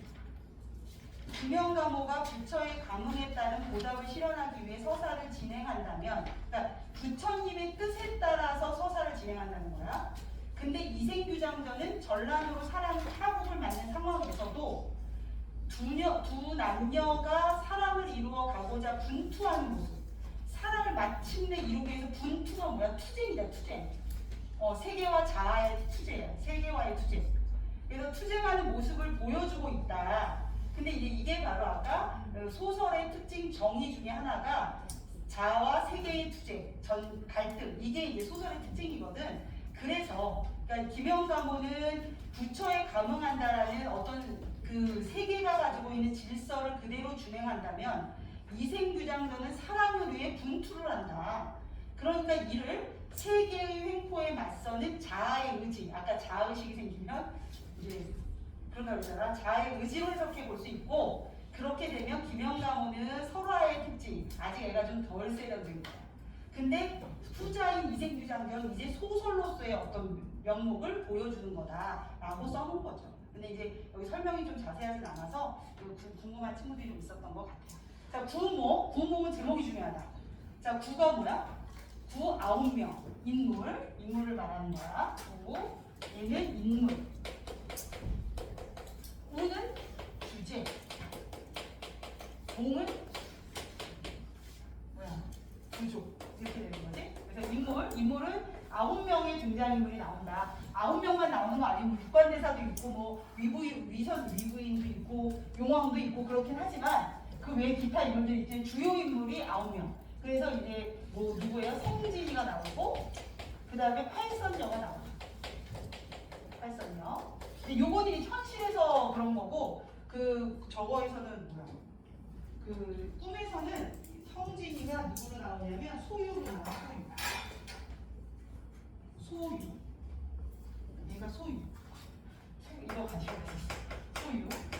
그리고 여기서는 이처 제 남자들 여러 남자 무리라고 하는데 두 부인과 하여튼 첩 이렇게 됩니다. 이처 육첩으로 나와. 그래서 꿈에서는 소유, 이처 육첩 이렇게 나오고 이때 성진이라는 뜻의 의미는 본성이 진실하다 이런 뜻이에요.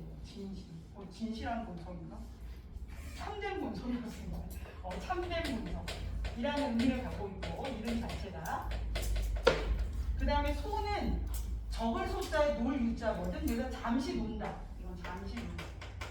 잠시 놀다. 이런 뜻이에요. 잠시 논다. 그러니까 꿈속이 잠시라는 거지. 잠시 논다라는 의미를 갖고 있는 거고 얘는 참된 본성이라는 의미를 갖고 있다. 등장인물의 수고. 우는 이제 구름인데 구름은 있다가도 없고 그렇잖아. 하늘에 구름이 잔뜩 꼈다고 해도 일시 없어지기도 하고 또 색깔도 막 바뀌고. 근데 이게 자꾸 사라지고 바뀌는. 그래서 이게 어떤 의미야? 인생상을 말하는 거야. 우리가 인생에서 절대적이라고 생각하는 것들이 그렇게 한결같지 않다. 늘 변한다라는 걸 보여주는 주제예요. 그래서 이제 부귀공명 막 이게 근데 그렇다고 뭐 변한다고 다 뭐 헛된가 싶기도 하지만 이 소설의 인생상을 보여주고. 자, 몸은 환몽구조를 말하는 거지. 환몽구조.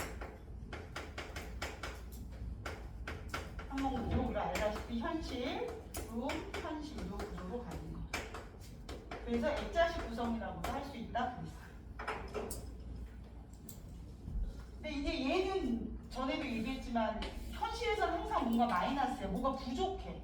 그래서 이게 꿈에서 채워지고 그다음 여기 두 가지 버전이 있다 그랬잖아. 깨달음으로 가는 거. 플러스 깨달음. 근데 깨보니까 에이 역시 그때가 좋았는데 막 흑흑흑 이럴 수 있다 그랬어. 그래서 근데 얘는 이 후자로 가는 거죠. 깨달음으로 가는 거야. 그래서 얘가 이제 어떤 일이 벌어지냐면 팔선녀를 한번 길에서 보더니 내 현실에 대한 회의가 느껴지는 거예요. 얘가 이 마음의 파문을 일으키는 건 작은 걸로도 가능해.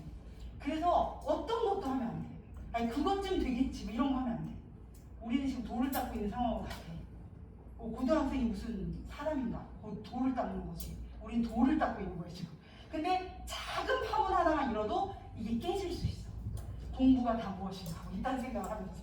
이런데 얘가 그런 거야. 성진이가 선생님 심부름으로 용왕에 갔다가 용왕님께서 뭐 극진하게 대우하셨고 뭐 술도 좀 마시긴 했어. 알딸딸한 생에서 얼굴이 너무 빨가니까 아이씨 얼굴이 너무 빨간데 선생님이 너 술 마셨니 이러면 어떡하지? 그래서 이제 물에 가서 이렇게 얼굴 이제 찬물로 이렇게 세수하는 거야. 근데 어디서 향기가 막 몽실몽실 나는 거지. 그래서 이 향기가 어디서 나는 거지? 그러면서 막 올라가 봤다. 가산안되길 간 거지.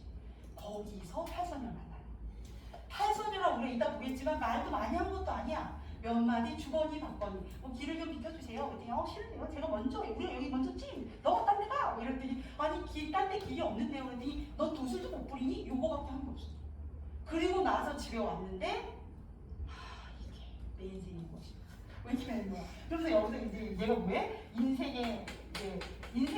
인생의 정욕, 남녀 정욕이라고도 하고 남녀 정욕 이거에 대한 이제 나 연애도 못하고 그 다음에 또 벼슬은 할 수 있나? 부귀영화 이런 거 다 일절 없잖아. 아니 불교는 말이야 딴 건 다 좋은데 너무 적막하고 심심해 이러면서 이런 삶에 대해 회의를 느끼는 거지. 그리고 여기서 완전 성취. 얼마나 성취했나 봐. 8명이라니까? 8명을 사귀고 그 다음 얘가 또 뭐 나가서는 장군이요 들어오면 제사. 황제 바로 밑에. 그래서 얘가 사표된다고 그러니까 뭐 해줘 임금님이? 황제가 너는 그럼 궁을 하나 주마. 취미고 그리고 궁궐을 내줬다니까? 완전 성취하잖아. 근데 이제 얘가 여기 꿈 깨기 직전에 와서 뭐라 그러냐면 난 아무리 좋은 음식을 먹어도 이제 지겹고 아무리 좋은 노래를 들어도 지겹대. 삶이 이건 무의미한 것 같아. 이런 거 다 성취해봤더니 이런 건 무의미하다는 걸 깨달은 거야. 그러면서 이제 호승이 얘를 잠을 깨게 하는 거죠. 이렇게 흘러가는 거야. 그래서 요 구조. 그래서 얘는 깨달음을 얻는 마이너스 플러스 깨달음. 이렇게 가는 구조다. 자 이제 해제는 뭐 좀 전에 다 했어요. 자 이거는 우리 시후가 읽어주는 걸로 대신합시다. 해제를 시후가 읽어줘. 석후 김만중이 유배 시절에 홀로 계신 어머니 외로움과 근심을 덜어주기 위해 지금것으로 전해진다. 조선시대를 대표하는 양반소설이자 몽자리 소설의 표시인 이 작품은 작가의 심오한 철학적, 종교적 가치관을 반영하고 있다. 불체자인 주인공 성진이 하룻밤 안에 겪은 일을 바탕으로 한 백자소설로 현실, 현실의 한문 구조로 이루어져 있다. 특히 현실의 공간이 불도를 겪는 천성계이고 꿈속 양소유의 삶이 인간계로 설정되어 있는 것이 이채롭다. 인간으로 태어난 세속적 욕망을 모두 성취한 후 깨달음을 얻게 되는 주인공의 행적과 육관계사의 가르침을 통해 유교적 공명주의와 불교의 공사상, 도교의 신선사상이 융합된 주제를 구현하고 있다. 예, 이걸 엄마한테 연애소설을 이게 우리가 보는 거 중간에 8명과 연애하는 게 사실은 원래 고음몽에서 제일 많거든. 근데 이제 어머니를 외로움을 덜어주고자 썼다고 해요. 그래서 김만중이 썼고 언제 썼냐면 유배를 있을 때 엄마 심심하지 마시라고 쓴 거예요. 자, 조선시대를 대표하는 양반소설인데 왜 이게 대표 양반소설이냐면 조선시대 사람들이 사실은 맨날 강호한정이라고 그러지만 이거를 되게 중시했어. 국위공명. 이걸 다 이뤘잖아. 그러니까 조선시대 사람들이 생각하는 가장 이상적인 삶이 양소유였을지도 모르지. 그래서 그거를 다 성취해주고 있거든. 그래서 양반소설이라고 봐요. 자, 근데 몽자류의 효시다. 효시는 시작이다. 원조라는 뜻이야. 자, 이 작품은 이제 이런 이제 철학적인 걸 담고 있고요. 하룻밤의 꿈, 그래서 액자식 구성으로 되어 있다. 그 다음 거 조심하셔야 돼요. 아까 그 형식과 내용 기억나지? 가사구나. 걔랑 똑같이 뒤집으실 수 있다. 자, 현실의 공간이 불도를 닦는 천상계야. 우리가 일반적으로 꿈속에서 천상에 갈 것 같은데 얘는 현실이 천상이고 꿈이 인간 세상인 거지. 요거 뒤집어 있다라는 거고요. 선생님들이 쉽게 바꾸실 수 있기 때문에 잘 구별해 주시면 되고, 뭐 문제 풀 때 잘 이렇게 보면서 문제 풀면 돼. 자, 인간으로 태어나 세상적인 영광 깨달음이 되는 거고, 요거 마지막도 밑줄 치겠습니다. 세 가지가 다 나와요. 유교적인 공명, 출세해 보겠다라는 거. 자, 불교의 공사상 아무것도 없다. 자, 그다음에 도교의 신선사상이 나오고요. 이 중에서는 근데 가장 메인 사상은 불교. 불교를 중심으로 융합되어 있다라고 보시면 돼요. 자, 전체 줄거리도 또 한번 또 읽어보죠. 이번엔 체린이가 읽겠습니다. 성진은 스승인 육관대사의 심부름을 다녀오다가 만난 팔선녀에게 마음을 빼앗기고 인간의 욕망을 탐하여 인간계로 추방되어 영소유로 태어난다. 한편 미호인의 제자인 팔선녀도 인간 세상에 환생하여 차례로 양소유와 인연을 맺게 된다. 두 부인과의 서척을 거느린 양소유는 입신양명하여 여슬이 신상에 이르는 부귀영화를 누린다. 그러던 어느 별날 문득 인생 무상을 느끼게 되고 이때 한 호승이 나타나 그의 꿈을 깨운다. 꿈에서 깬 성진은 깨달음을 얻어 불도에 전진하게 되고 팔선녀도 그의 제자가 되기를 청한다. 이후 9사람 모두는 큰 돌을 얻고 함께 극락세계로 간다. 예, 그렇게요. 자, 갈래 양반 소설이고 국문입니다. 국문 소설이고, 우리 호생전은 한문 소설이에요. 얘는 국문 소설이고요. 자, 몽자료 소설, 뭐 한몽 구조를 말하는 거고, 연정 소설이라는 건 연애 소설을 말합니다. 우리 거에는 연애가 별로 나오지 않지만 교과서에는 원래 얘는 주류가 연애니까 8여인과의 사랑 이야기. 연정 소설이고, 영웅 전쟁에 가서 막 승리하고 그러거든요. 영웅 소설.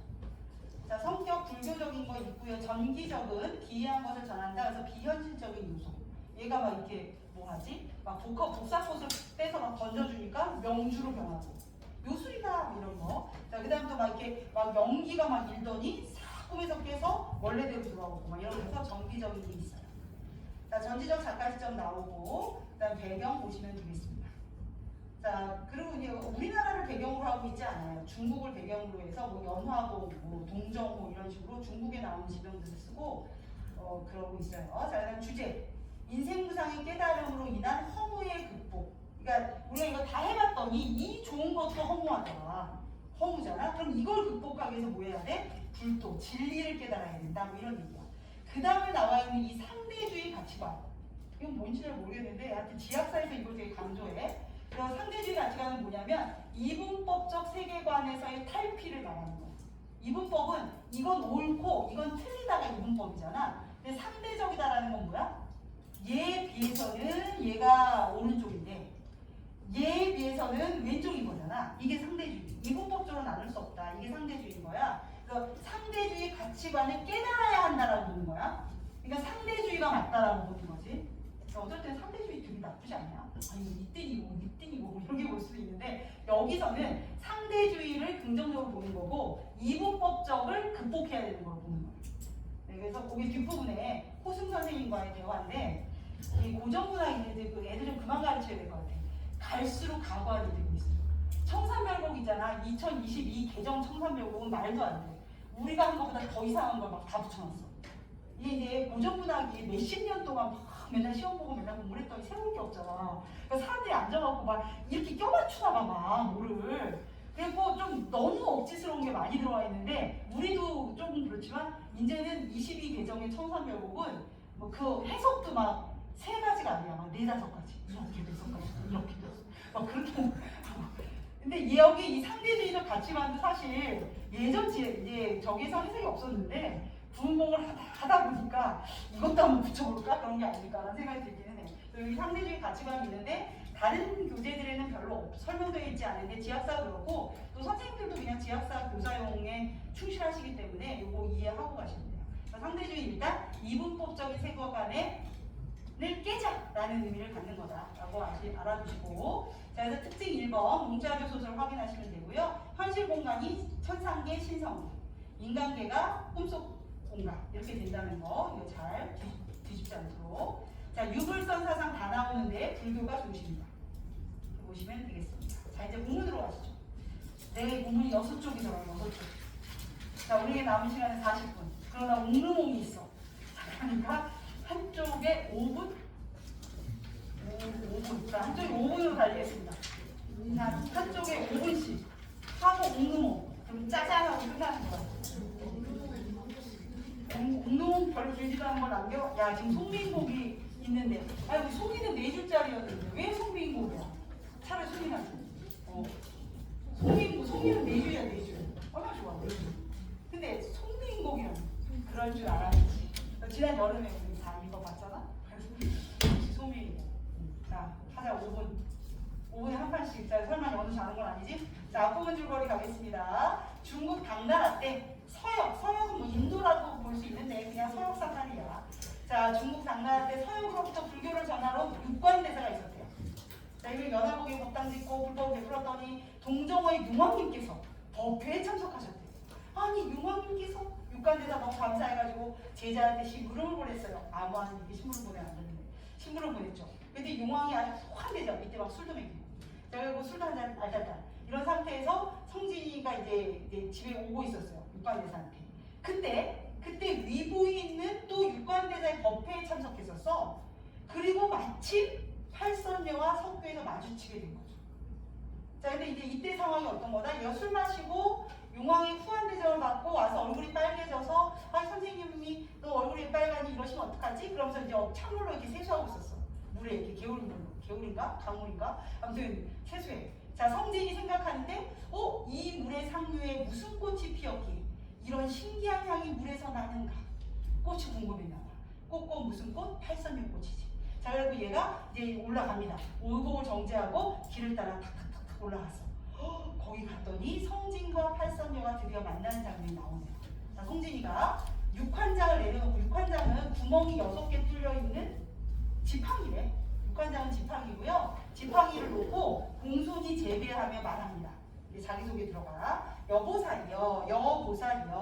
빈승은 이제 아직 제가 도가 깊지는 않지만 아무튼 제 빈승은 연화도량 육관대사의 제자인데 스승의 명을 받들어 이제 밑에 왔다가 지금 돌아간다.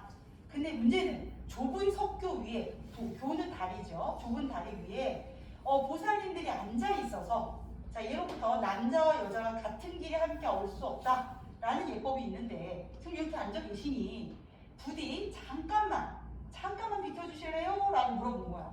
딱히 뭐 잘못한 것 같지도 않은데 그랬어요. 그랬더니 팔선녀가 대답합니다. 우리는 비부인의 시녀들이다. 육관대사께 무난하고 돌아오는 길이고, 우리가 알기로는 길에서 남자는 왼쪽, 여자는 오른쪽이래요. 자, 근데 이 돌다리가 너무 좁아. 그래서 두 사람이 이렇게 두 줄 이렇게 오른쪽, 왼쪽으로 갈 수가 없나 봐. 자, 그건 너무 좁아요. 자, 그런데 우리가 먼저 찜했잖아. 근데 왜 우리한테 막 가래? 네가 가. 이렇게 얘기하는 거지. 그래서 먼저 앉았으니 도인의 말씀이 마땅치 않다. 그러니까 비켜달라는 거 마땅치 않다. 바라건대 다른 길로 가세요. 성진이 또 대답합니다. 아니, 냇물은 깊고 보세요. 다른 길은 없어요. 근데 빈승들 어디로 가라고 하십니까? 뭐 그럴 수 있네. 자, 팔선녀가 또 대답합니다. 옛날 달마종자는 이런 얘기가 있죠. 갈림을 타고 바다를 건넌다고. 이런다고 한다. 너는 화상께서는 당신은 육관대사에게 도를 배웠다고 했지 않냐. 자, 그럼 신통한 도술이 있을 거다. 넌 도술을 부릴 수 있을 테니 어찌 이런 조그만 냇물을 건너지 못하여 아녀자의 무리와 더불어 길을 받고 말을 하느냐, 다투느냐. 자, 성진이 이제 알았다라고 그래요. 뭘 알았을까? 여러 남자의 뜻을 보니 행인으로 자신을 말하죠. 나에게 길값을 달라고 하는 거군요. 그러나 저는 가난해서 금전이 없다. 여기 8개의 명주가 있으니 그걸로 길값을 치를게요 라고 되어 있어요. 별 내용 없습니다. 다만 여기서 성진을 얘기하는 단어들에만 동그라미 쳐봅시다. 자, A의 빈승. 자기가 자기 빈승이라고 했잖아. 빈승에 동그라미 쳐주시고, 자, 그 다음에 팔선녀가 하는 말 중에 도인의 말씀이 마땅치 않아요 라고 하는 거 있어요. B에서 끝에서 두 번째 도인. 다 성진을 지칭하는 거죠. 자, 그 다음 나로 내려가셨을 때 옛날 닮아준 자 얘기하면서 화상께서 육간대사에게 도를 배웠다 그랬으니까 화상이 성진이죠. 자, 그리고 끝에서 세 번째 줄에 여러 남자의 뜻을 보니 행인으로 하여금 저로 하여금 길값을 달라고 하는 거군요 라는 얘기야. 행인도 성진이죠. 자, 성진이를 지칭하는 단어들 한번 체크하고 가겠습니다. 자, 자기는 돈이 없어서 명주 8개밖에 없대요. 근데 이 명주 8개가 실은 꽃이야. 자, 그 다음 페이지 봐봐. 자, 손을 들어 보싹꽃을 딱 꺾습니다. 그래, 돛을 내가 보여주지. 딱 꺾어. 그러더니 팔선이 앞에 던져.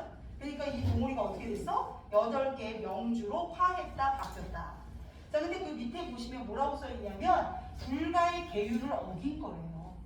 불가의 계율을 제가 모르지 않습니까? 연우도 모르는걸요? 연우야 졸지 안 나지? 졸지 말지? 그래갖고 불가의 계율을 어긴 거래. 이게 불가의 계율에 뭐 종목이 있더라고. 어디 가면 있어. 근데 내가 외우지 않았고 외울 필요 없는 것 같고 그냥 계율을 어긴 거긴 하다라고만 보시면 되죠. 그래서 이제 이게 아마 도수를 이렇게 이런 사적인 걸로 쓰면 안 되나 봐. 근데 이제 얘가 도수를 막 부려서 불가해서 너는 이제 뭐 어겼어. 자, 근데 일단 그리고 하하고 팔선녀가 각각 주어서 그 8개의 구슬을 각각 주어서 손에 쥐고 갔거든요. 이게 이제 또 약간 어떤 느낌이 드냐면 왜 어머님들이 그 뭐지 태몽 혹시 태몽 있어? 너 태몽이구나.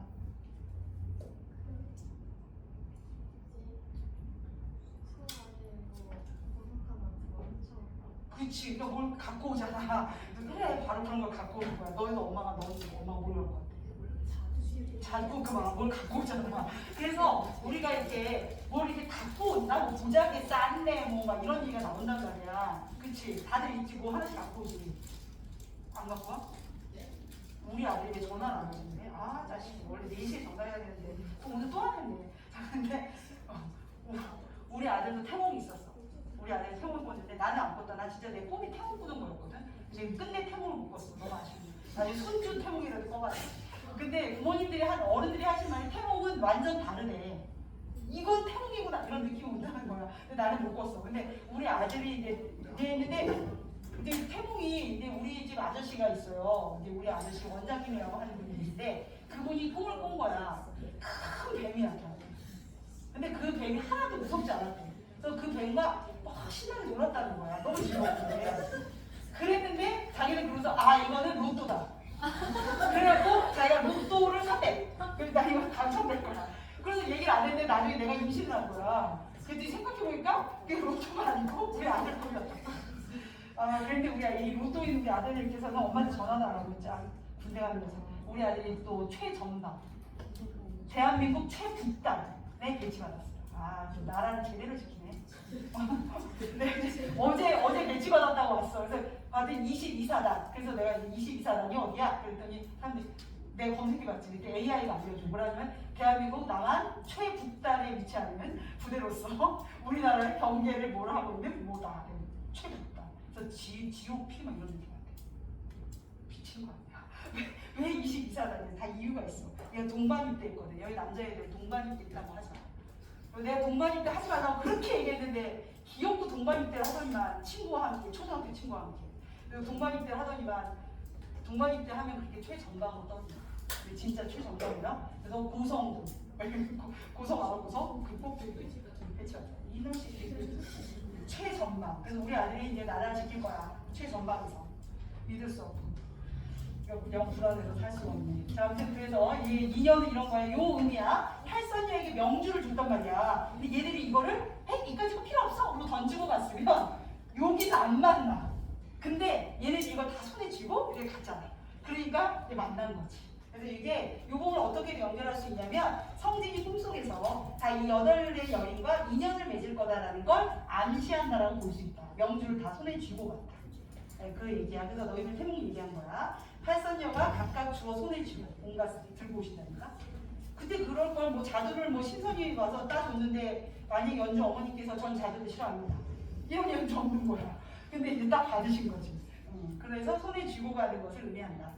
자, 그 다음에 찬연이 한번 이 여인들이 찬연이 한번 웃었어요. 근데 찬연이를 내가 옆에 딱 봤더니 눈부실 정도로 밝게.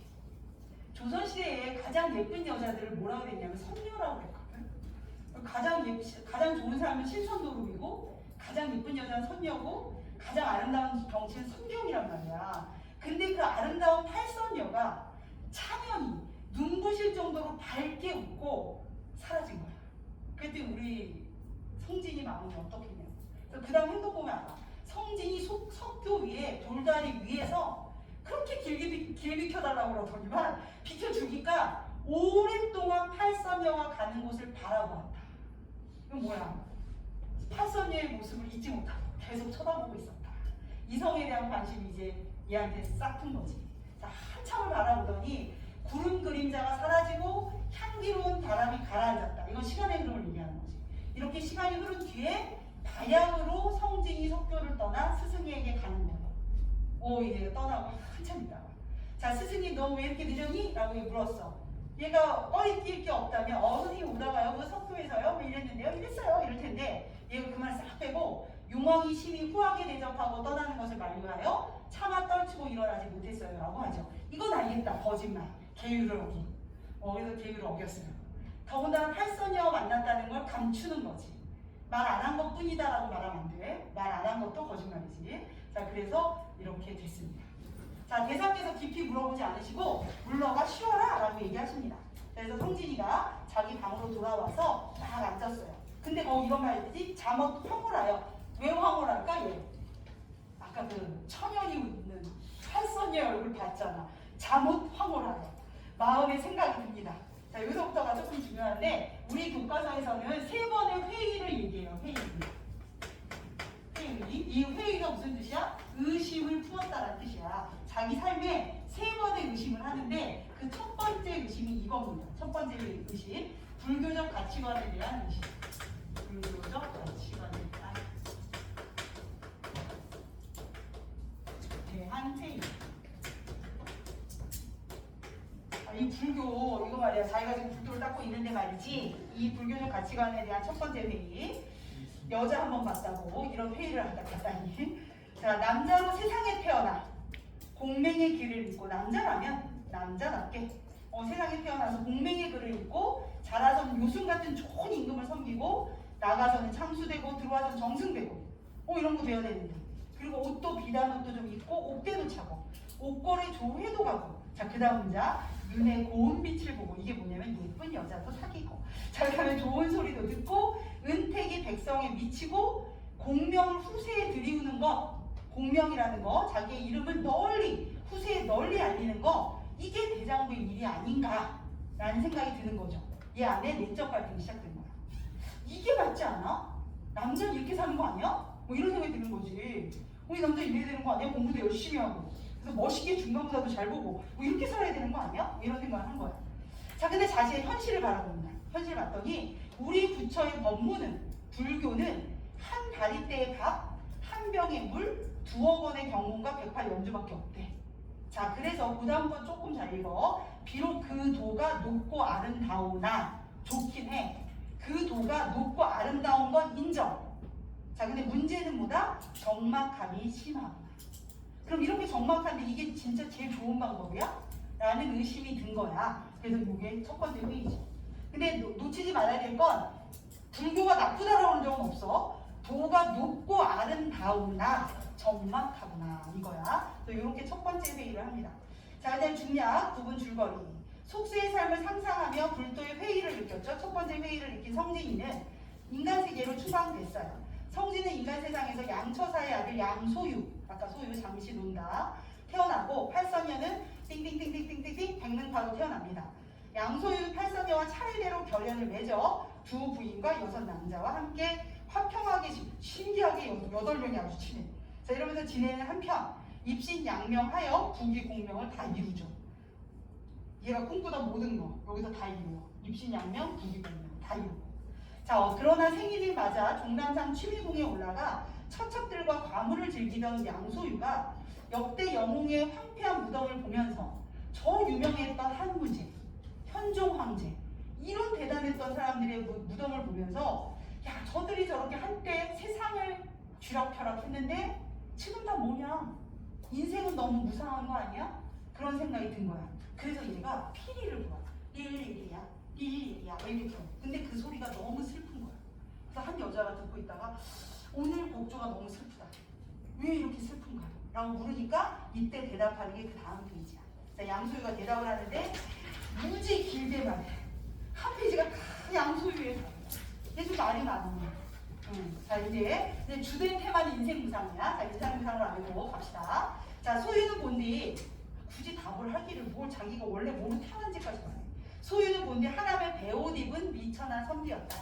근데 성천자 즉 황제의 은혜를 입어서 벼슬이 장상이라는 건 밑에 있듯이 나가면 장수 들어오면 재상.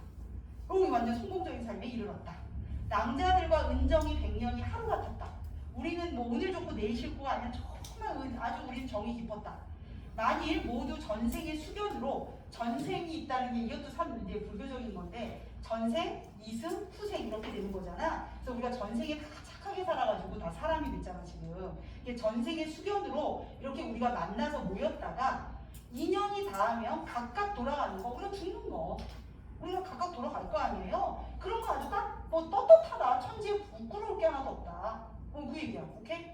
우리 죽는 거 우리도 다 오케이. 다 떳떳하다. 우리 인연이 닿으면 헤어지는 건 떳떳한 일이다. 자, 근데 이제 이래서 우리가 죽었어. 자, 우리가 죽고 100년이 지났다고 생각해 봅시다. 자, 높은 데 동그라미 어떻게 된다? 무너지고. 연못은 어떻게 된다? 다 메워지고. 우리가 춤추고 노래하던 이 땅은 어떻게 된다? 다 거친 산과 쇠한 풀이 될 거다. 이렇게 변해버릴 거다. 자, 그럼 지나가던 초보와 목동, 아무것도 아닌 사람, 즉 보통 사람, 그곳을 오르내리며 탄식하고 말하기를 뭐라고 그럴 거냐? 여기가 옛날에 양승상이가 여러 남자와 더불어 놀던 곳이래. 근데 지금 다 어디 갔어? 자, 승상의 부귀 풍류와 여러 남자의 오경화태, 그 아름다운 미모는 이게 주제죠. 이제 어디 갔느냐 여기다 넣죠. 이렇게 말하잖아요. 우리가 이렇게 맞았고 우리가 이제 죽는 건 당연하다. 뭐 슬퍼하고 그럴 거 없어. 자, 근데 우리가 죽은 다음에 100년 지났다고 봐봐. 다 사라지고 그 대단했던 부귀풍류, 그 대단했던 미모 다 어디 갔느냐? 하리니, 자 이제 주제가 나오죠. 어찌 인생이 더덥지 아니한가? 이게 깨달음이지. 자, 깨달아요. 주제에 직접 노출이야. 주제와 딱 하고 나왔어. 인생무상. 인생이 더덥지 아니한가?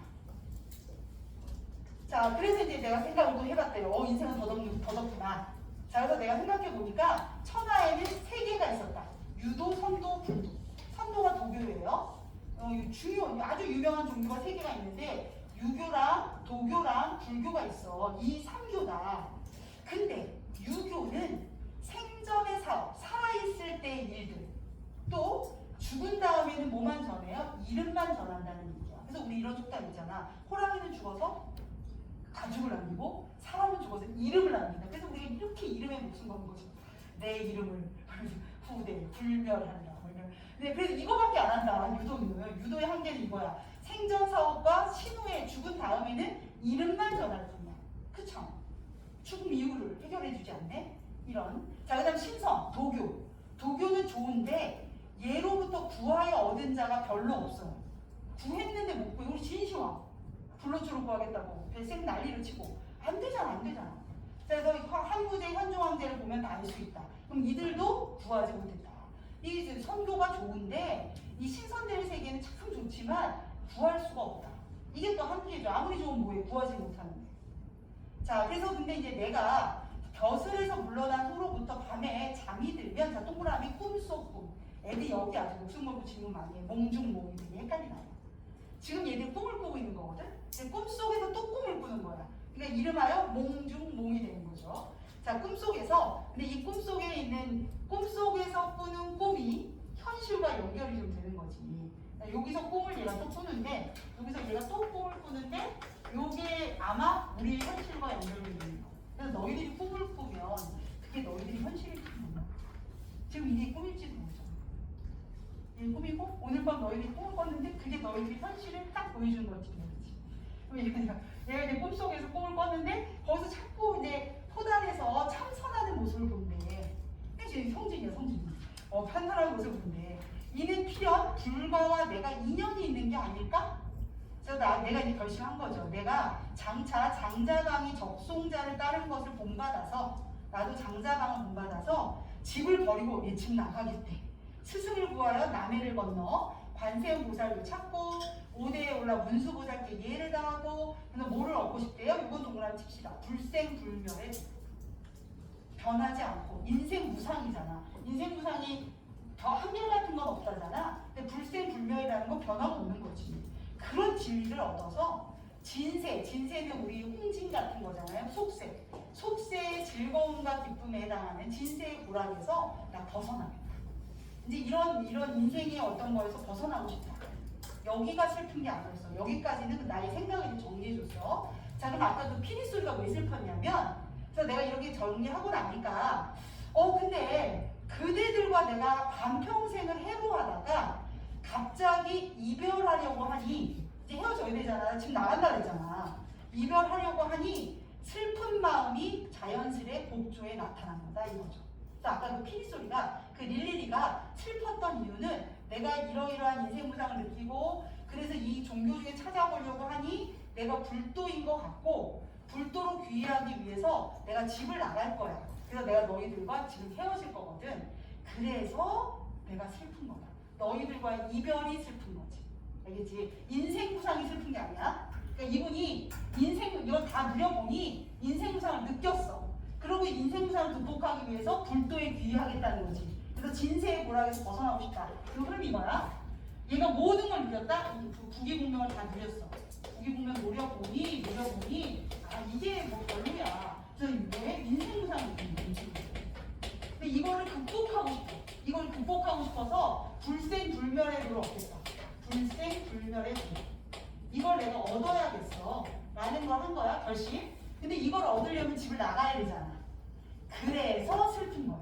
지금 슬픈 거는 인생 무상을 느껴서 슬픈 게 아니고 인생 무상을 알았고 나는 그래서 이걸로 이제 나는 극복할 거야. 그래서 인생 무상이 이거를 극복해서 불생불멸의 도, 진세의 고락에서 벗어나는 거야. 진세의 고락에서 나는 벗어날 거야. 탈출, 아웃. 이럴 거야. 이거를 이루려고 보니 전제 조건이 뭐냐면 집을 나가야 돼. 집을 나가야 한다. 근데 내가 이 집을 나가려면 너희들과 헤어져야 되잖아. 그래서 슬픈 거야. 슬픔의 원인이 인생무상 이런 거로 엮이시면 안 돼요. 그래서 이제 내가 이제 인생무상 느끼고 나는 그래서 불생불멸의 도를 얻고 싶고 그렇다. 근데 그대들과 해로하다가 이별을 하려고 하니 슬픈 마음이 들었다. 이런 거지. 이때 이 슬픈 마음을 인생무상을 깨닫고 슬퍼했다. 이런 식으로 엮으면 안 되는 거야. 그거 잘 보셔야 돼요. 자, 그리고 다음 페이지. 자, 그랬더니 모든 남자가 다 위부인의 제자들이잖아.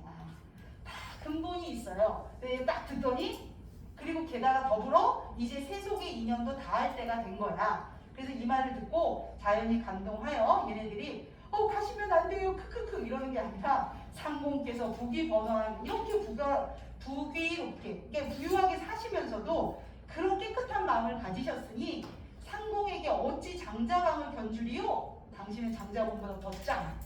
당신 너무 위해 이런 거지. 자, 우리 자매 파리는 규중에서 여자가 거처하는 방이죠. 거기서 분양 예불 하면서 맨날 기도하겠다는 거지. 상공께서 돌아오시기를 기다릴 겁니다. 상공께서 가시면 밝은 스승을 만나고 큰 도를 얻고 그 다음에 우리도 어떻게 해달래? 제도해 주세요. 우리도 구원해 주세요. 자, 승상이 얼마나 기뻐. 나 헤어진다고 해서 얘네들이 막 슬퍼한다고 했더니 너무 기쁘다. 그래서 우리 9사람의 뜻이 이렇게 같으니 쾌사다. 과인은 나는 내일 당장 떠난대. 내일 떠난다. 그러니까 오늘은 우리하고 똑같다. 내일 공부할 거야. 오늘은 쉬자. 뭐 이런 건가? 과인은 내일 떠날 것이니 오늘은 취하도록 술을 마시다. 이러고 있었어. 자, 그러자 저희가 술 한 잔씩 드릴게요. 그러면서 이제 상공을 전송하겠다고 하고 있는 찰나에 잔을 씻어 다시 부으려는데 호련 막대 던지는 소리가 나. 이때 던지는 거 이렇게 슝 하고 던지는 게 아니라 짚는 거예요. 짚는 거. 지팡이 짚는 소리가 들렸다. 자, 모든 사람들이 의아해서 누가 오지? 누가 올라오는가? 그랬더니 한 호승이 올라옵니다. 한 호승 동그라미. 여기서도 어느 놈이 한 호승이고 어느 게 대승상인지 모르니까 한 호승이 일단 동그라미. 자, 호승의 외모. 눈썹이 길고 눈이 맑고 얼굴은 괴이하다. 잘생긴 건 아닌가 봐. 괴이하다. 이인예 남다른 눈. 자, 엄연히 좌상 사람들이 앉아있는 데에 이르러서 승상에게 예를 당합니다. 사냐 사람이 대승상을 배웁니다. 이때 사냐사람 동그라미. 자, 사냐사람이 대승상을 배웁니다. 태사가 대승상이에요. 태사가 2인인 줄 알고 2인 동그라미 2인인 줄 알고 황망히 대답하길 답례하기를 사부는 어느 곳에서 오셨나이까? 이 사부가 동그라미죠. 사부 어디에서 오셨나이까? 호승이 웃으며 대답하고 호승도 동그라미네. 호승이 웃으며 대답하기를 평생 고인을 몰라보시니 고인 역시 동그라미. 일찍이 귀인은 잊기를 잘한다더니 그 말이 옳소이다. 자, 승상이 자세히 보니까 어디서 본 것 같기는 해. 그래서 이제 능파낭자를 보면서 내가 지난날 토벌을 정발할 때 또 꿈 얘기를 해. 동정 용궁에 잠깐 갔다가 돌아오는데 한 화상에 앉아서 이제 강론을 펼치는 걸 봤단 말이야. 그때 그 노승이 당신 노화상이요? 이러는 거지. 이때 노화상도 역시 동그라미가 됩니다. 근데 화상이나 노승도 실제로는 노화상을 의미하는 거기 때문에 다 동그라미로 보실 수 있어요. 자, 그래서 동그라미들을 또 확인할게요. 한우승, 사냐사람, 2인, 사부, 5인, 그 다음 화상, 노승, 노화상. 여기까지 다 보시면 됩니다. 자, 그러자 이제 호승이 답장대소를 하죠. 혹시 그때 그분이 당신이요? 이렇게 말하니까 옳도다. 그때 그 사람이 나인 건 맞는데 그 말이 옳으나 꿈속에서 잠깐 만난 일을 기억하고 10년 동안 이 현실에서 있었던 일을 이제 하는 거지. 이를 꿈을 깨우려고 현실에서 너가 10년 동안 내 제자로 있었잖아. 너 그거 기억을 못해? 뭐 이렇게 얘기하지. 너 기억을 못하니 누가 양승상을 총명하다 하겠는가? 라고 하는 거예요. 꿈을 깨우는 과정입니다. 자, 그러자 승상이 망연자실합니다. 소유는 저는요 15, 6세 이전에 부모님 스라는 무릎이란 뜻인데 무릎 아래 부모님 곁을 떠난 적이 없고요. 16세에 급제하여 곧바로 직명 벼슬을 받아서 관직을 했는데 동으로 연나라 사신으로 가고 토벌을 정발하러 떠난 것 외에는 경사는 서울을 말합니다. 서울 수도를 떠난 적이 없다. 중국인가 베이징인가? 아니 모르겠다. 서울이 아무튼. 자, 서울을 떠난 적이 없다. 언제 제가 사부와 함께 10년을 상종은 서로 가까이 같이 있었단 말입니까? 저 그런 일이 없는데요. 10년이라니요. 자, 노승이 웃으며 말하기를 상공이 아직도 꿈을 깨지 못했구려. 이제 꿈 얘기를 하는 거야. 너 아직 꿈이야. 꿈 깨. 뭐 이러는 거지. 자, 승상이 말하기를 사부는 어찌하면 소유로 하여금 춘몽을 깨게 하실 수 있습니까? 저를 그럼 이 꿈에서 깨어나게 하실 수 있나요? 어렵지 않지. 그다음에 지팡이 석자. 아까 지팡이 땅땅 던지면서 왔잖아. 그 돌랑간을 칩니다. 그러자 뭉게 우리 많이 보잖아. 드라이아이스 이렇게 쫙 다 덮어. 그래서 그게 정기적 요소예요. 분별할 수 없다. 승상이 이제 아득해지고 아직도 이제 자기가 내가 누군지 아직 몰라. 가끔 그럴 때 있지 않니? 잠에서 딱 깨면 지금 여기가 어딨지? 이런 때 나는 가끔 있어. 지금이 그러니까 오늘이 무슨 요일이지? 이런 생각도 하고 요런 거가 얘가 이제 아직 자기가 뭔지 깨어나서 분별을 못하고 있어. 그런 상태에서 사부는 어찌하여 정도로 소유를 인도하지 않고 환술로 이러세요? 이러고 막 얘기해요. 이미 다 떠났어. 다 깬 상태인데 얘가 아직도 깨면서 들켜서 꿈속 얘기를 하고 있는 거지. 자, 승상이 말을 마치지 못하여 구름은 다 거쳤고요. 노승도 간 곳이 없고 자울동이 팔선유도 없어요. 팔랑자도 없고 너무 놀래가지고 높은 데도 없고 집도 없고 아무도 없어. 그리고 작은 암자 포단 위에 자기가 앉아있는 거지. 이제 현실로 들어왔어. 자, 그 다음 밑줄 칠거 하나 남았다. 밑줄 이미 쳐있네. 향로의 불은 이미 사라지고 지는 달이 창가에 비치고 있었다. 시간이 이만큼 흘렀다는 거죠. 하루가 다 지났다. 불을 켜고 얘가 이제 있었을 텐데 불도 다 꺼지고 달이 이제 달이 이렇게 움직여가지고 창가로 비치고 있었대요. 시간이 흘렀음을 보여주고 자, 이제 자기 인지가 들어가기 시작해. 자신의 몸을 보니 108연주 걸려 있고요. 머리는 까칠까칠하고요. 완연히 소화상. 이제 대승상이 아니었어요. 정신이 황홀하여 오랜 후에야 비로소 제 몸이 연화도량의 성진행자라는 걸 깨닫게 됩니다. 꿈에서 깨어서 이게 꿈이구나라는 걸 인지하는 거야. 그래서 자기가 스스로 자기의 꿈을 정리합니다. 그리고 생각하기를 처음에 스승에게 책망을 듣고 풍도옥으로 가서 인간 세상에 환도하여 양가의 아들이 됐었고 그 다음 장원급제하고 한림학사를 한 후 출장 입상했거든. 자, 그럼 공명신퇴를 했어요. 공명은 이름을 널리 세우고 그 다음에 퇴직하고 자, 그리고 두 남자 더불어 살았었지. 근데 이렇게 살다 보니까 얘가 뭘 한 거야? 인생상을 깨달았어. 받았던 거거든. 그래서 이때 인생구상이 바로 두 번째 회의에 들어가. 이거 내가 빼먹고 그냥 넘어갔었는데 이 두 번째 회의가 뭐냐면 얘가 인생구상을 느낀 거야. 그러니까 인생구상 나오는 부분 정도에 정리하시면 되는데 왜 빼먹었을까? 그래서 이제 거기 인생구상 얘기하는 부분 있잖아. 얘가 꿈속에서 내가 인생구상을 느꼈다라고 얘기하는 부분. 우리 그 교과서로 우리 교재로 보면 244쪽에 A 부분에다 쓰시면 되겠네요. 그래서 속세의 삶이 주는 허무감, 속세의 삶에 대한 회의, 부귀영화, 이런 것들, 이런 거에 대한 삶에 대한 회의. 이걸 느꼈었던 거지. 꿈 내용을 다시 정리했습니다. 이분께서 내가 꿈속에 내가 이제 그 처음에 이제 꿈을 정리하는 거야. 처음에 스승에게 책망을 듣고 너 왜 늦게 왔니? 뭐 이런 책망을 듣고 풍독으로 가서 인간 세상에 환도하여 인간 꿈으로 돌아가 꿈을 꿔서 양가의 아들이 됐고 그때 이제 장원급제하고 내가 출장 입세하고 이렇게 즐겼다. 근데 이게 전부 다 하룻밤의 꿈이었구나 라고 되는 거죠. 자, 이는 필연 사부가 나의 생각이 그릇됨을 알고 나로 하여금 그 꿈을 꾸게 하시어 부귀영화나 남녀 정욕이 다 허무하다는 걸 알게 하신 거구나 라는 깨달음을 하죠. 이 문장 중요합니다. 인간 부귀와 남녀 정욕 다 허무하다는 걸 알게 하신 거구나. 뭘 통해? 꿈을 통해 라고 하는 거야. 꿈을 통해 알게 했구나. 자, 깨달음을 얻고 이제 전 깨달음 다 정리하고 자 마지막 페이지로 가겠습니다. 자, 성진이 서둘러 세수하고 의관을 정리하고 방자 이제 스승님 계신 곳으로 나아갔어요. 이미 다른 제자들 나와 있었고요. 대사가 묻습니다. 성진아, 인간 무기를 겪어보니 과연 어떠하더냐? 라고 물었어요. 자, 성진이가 머리를 조아리고 눈물을 흘리며 하는 말이 성진이 이미 깨달았습니다. 자, 여기 잘 보셔야 돼요. 제자가 불초하여 제가 잘못 거짓말도 하고 막 그래가지고 생각을 그릇되게 그 마음 가운데 불도에 대한 회의를 품고 이런 죄를 지었으니 마땅히 자 여기를 잘 봐야 돼. 인간 세상에 가서 뭐 해야 된다? 윤회해야 된다는 거예요. 윤회. 내가 인간 세상으로 가서 인간 세상으로 갔어야 된다. 내가 죄를 졌기 때문에 인간 세상으로 갔어야 되는데 자 선생님께서 어떻게 해줬다는 거야? 사부께서 자비하시어 하룻밤 안에 뭘 꾸게 하셨다? 꿈을 꾸게 했다. 하룻밤 꿈을 꿔서 깨닫게 해주셨다. 원래 여기 가서 내가 깨달아야 되는데 이걸로 깨닫게 해주셨다. 너무 감사하다. 이렇게 이제 얘기하는 거야. 그럴 수 있지. 내가 인간 세상에 가서 진짜 실제로 갔어야 되는데 꿈으로 저를 해결해 주시니 너무 감사합니다.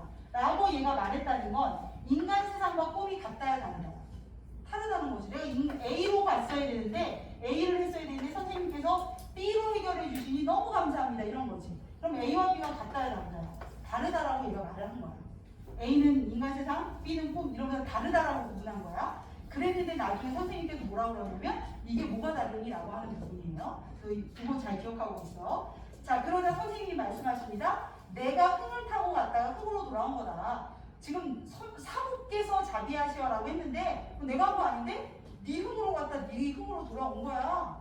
내가 무슨 관여한 바가 있겠느냐? 자, 그 다음 말. 또 네가 말하기를 인간 세상에 윤회한 것을 꿈을 꾸었다라고 하니 꿈으로 대신해 주었다고 하니 이는 꿈과 인간 세상을 다르다라고 한 것이다. 오케이? 다르다고 한 것이다. 이건 아직 네가 꿈을 못 깬 거야. 여기서도 좀 난해하죠. 이게 뭔 소리? 너는 지금 이거를 다르다고 그러는데 이거 다르다고 말하는 거 보면 넌 아직도 덜 됐어. 아직도 꿈에서 못 깬 거야. 아직 정신 못 차렸구만. 뭐 이런 얘기입니다. 너는 왜 그걸 다르다고 그러느냐? 근데 이제 뭐라 그래? 장주가 꿈에 나비가 됐어. 그럼 이 나비는 나비야 장주야? 장주가 나비가 됐어. 그럼 이 나비는 장주니까 나비가. 근데 이 나비가 다시 장주가 돼. 그럼 얘는 뭘까? 잘 모르겠지. 모르는 걸 왜 그래? 이건 뭐 얘는 어떻게 구분하? 지금 얘가 나비야 장주야? 이건 모르겠. 쟤 아까 나비였는데요? 근데 그 나비는 원래 장주가 나비가 된 거니까 장주 아닐까? 모르겠는데요. 이런 거 구별할 수 없다. 구별할 수 없다고 알면 돼. 그래서 어느 것이 거짓이고 어느 것이 참인지 자 핵심은 이거야. 분별하지 못한다. 그러니까 인간 세상으로 가야 되는데 꿈을 분별할 수 없다. 근데 넌 지금 분별하고 있잖아. 그럼 넌 아직 덜 된 거지. 그래서 분별하지 못하나니 이제 성진과 소유에 있어 어느 것이 참이며 어느 것이 꿈이냐. 그거 구별할 수 있니? 라고 묻는 거야. 그랬더니 성진이가 뭐래? 아, 저 아직 구별 못하겠어요. 너희들도 구별 못하겠지. 아직 성진이 수준이야. 구별 못하겠사오니 설법을 베풀어 제자로 하여금 깨닫게 해주세요. 라고 합니다. 그래서 여기 들어간 세 번째 회의 한번 적어놓고 다시 얘기할게. 세 번째 회의가 뭐냐면 참과 거짓의 이분법적 세계관. 세계관에 대한 회의.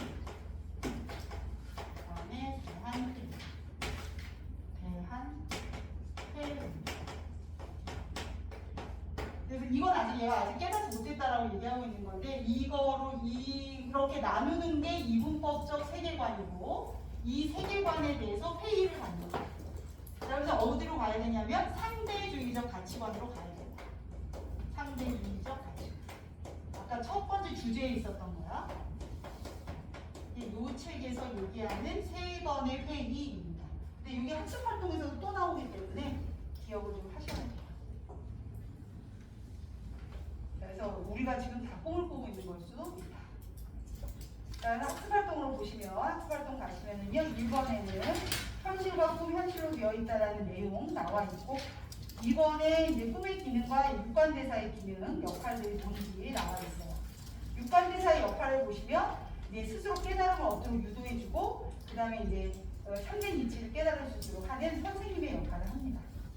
자, 그 다음에 생각의 변화 정리하는 걸로 되어 있어요. 그래서 이제 그 세 번의 회의가 나온 거야. 첫 번째 성진이 할산녀를 만나서 첫 번째 회의를 하는 거고 그 다음에 양소유가 돼서 모든 부귀 공명을 다 누리고 나니까 두 번째 회의.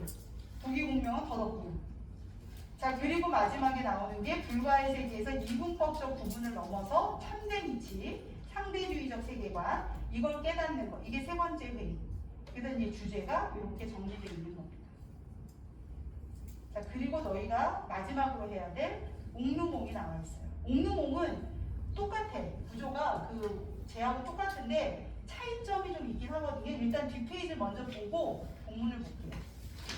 뒷페이지 어디를 보시냐면 290쪽에 그 자료 1번. 자료 1번. 우리 그 얘는 요 구조로 딱 끝났잖아. 요 구조. 천상계, 얘도 천상계가 현실이야. 천상계에 있던 현실에서 꿈을 꾸거든? 그래서 이제 속세로 들어가는데 이 속세 안에 천상계의 경험이 또 나오는 거야. 천상계의 경험. 그리고 이게 좀 길어. 얘는 잠깐 꿈속에서 꿈을 꿨다. 뭐 이렇게만 끝나는데 얘는 거기서 막 사람도 만나고 막 대화도 하고 막 이런단 말이야. 그래서 천상계에서 인몽을 했는데 그 점점점점으로 돼 있는 게 다 꿈이고 그 꿈 속에서 또 꿈을 꾸는 거. 그 이제 천상계를 경험하는 거. 요 부분이 우리 교과서 본문에 나와 있는 거. 요게 지금 우리 거에 수록되어 있는 거예요. 요 천상계. 요 가운데 있는 천상계이지. 천상계가 3번 나오는데 가운데 있는 천상계가 본문 수록입니다. 자, 그리고 그 다음 속세로 돌아온 것부터 그 다음 천상계는 교과서에 없어. 근데 이제 여기서 특징이 뭐냐면 얘는 꿈에서 깨어나고 바로 현실로 돌아왔잖아. 근데 얘는 꿈속에서 자기가 이게 아이의 꿈이라는 걸 알게 된다? 근데 너는 속세로 돌아가서 그 다음에 어떻게 되냐면 죽을 때까지 다 살다가 속세에서 천생을 누리고 그 다음에 천상계로 돌아오는 거로. 구조가 그렇게 됐어. 얘는 양소유로서 살다가 다 죽은 다음에 현실로 돌아온 게 아니잖아. 꿈에서 깨면서 현실로 돌아왔는데 얘네들은 이 속세에서의 삶을 죽을 때까지 다 살고 그 다음에 죽음으로써 꿈에서 깨는 거야. 그러니까 죽음 이퀄 강몽. 여기다 써놔. 죽음에다가 강몽이라고 써놓는 거야. 죽음이 꿈에서 깨는 거야. 그렇게 돼 있는 구조가 조금 다르다. 생각보다 좀 길어 보이죠? 그렇지. 정말 충분히 이해할 수 있어.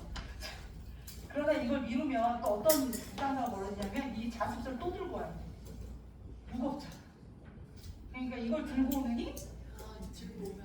들고 올래? 그럼 다음 주에 평가문제집도 다 들고 오고 숙제하시고. 자, 숙제. 자, 다음 주에 숙제를 잘해보시고. 우리 재윤이.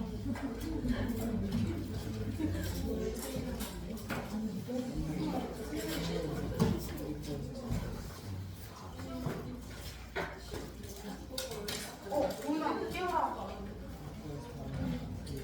재윤이.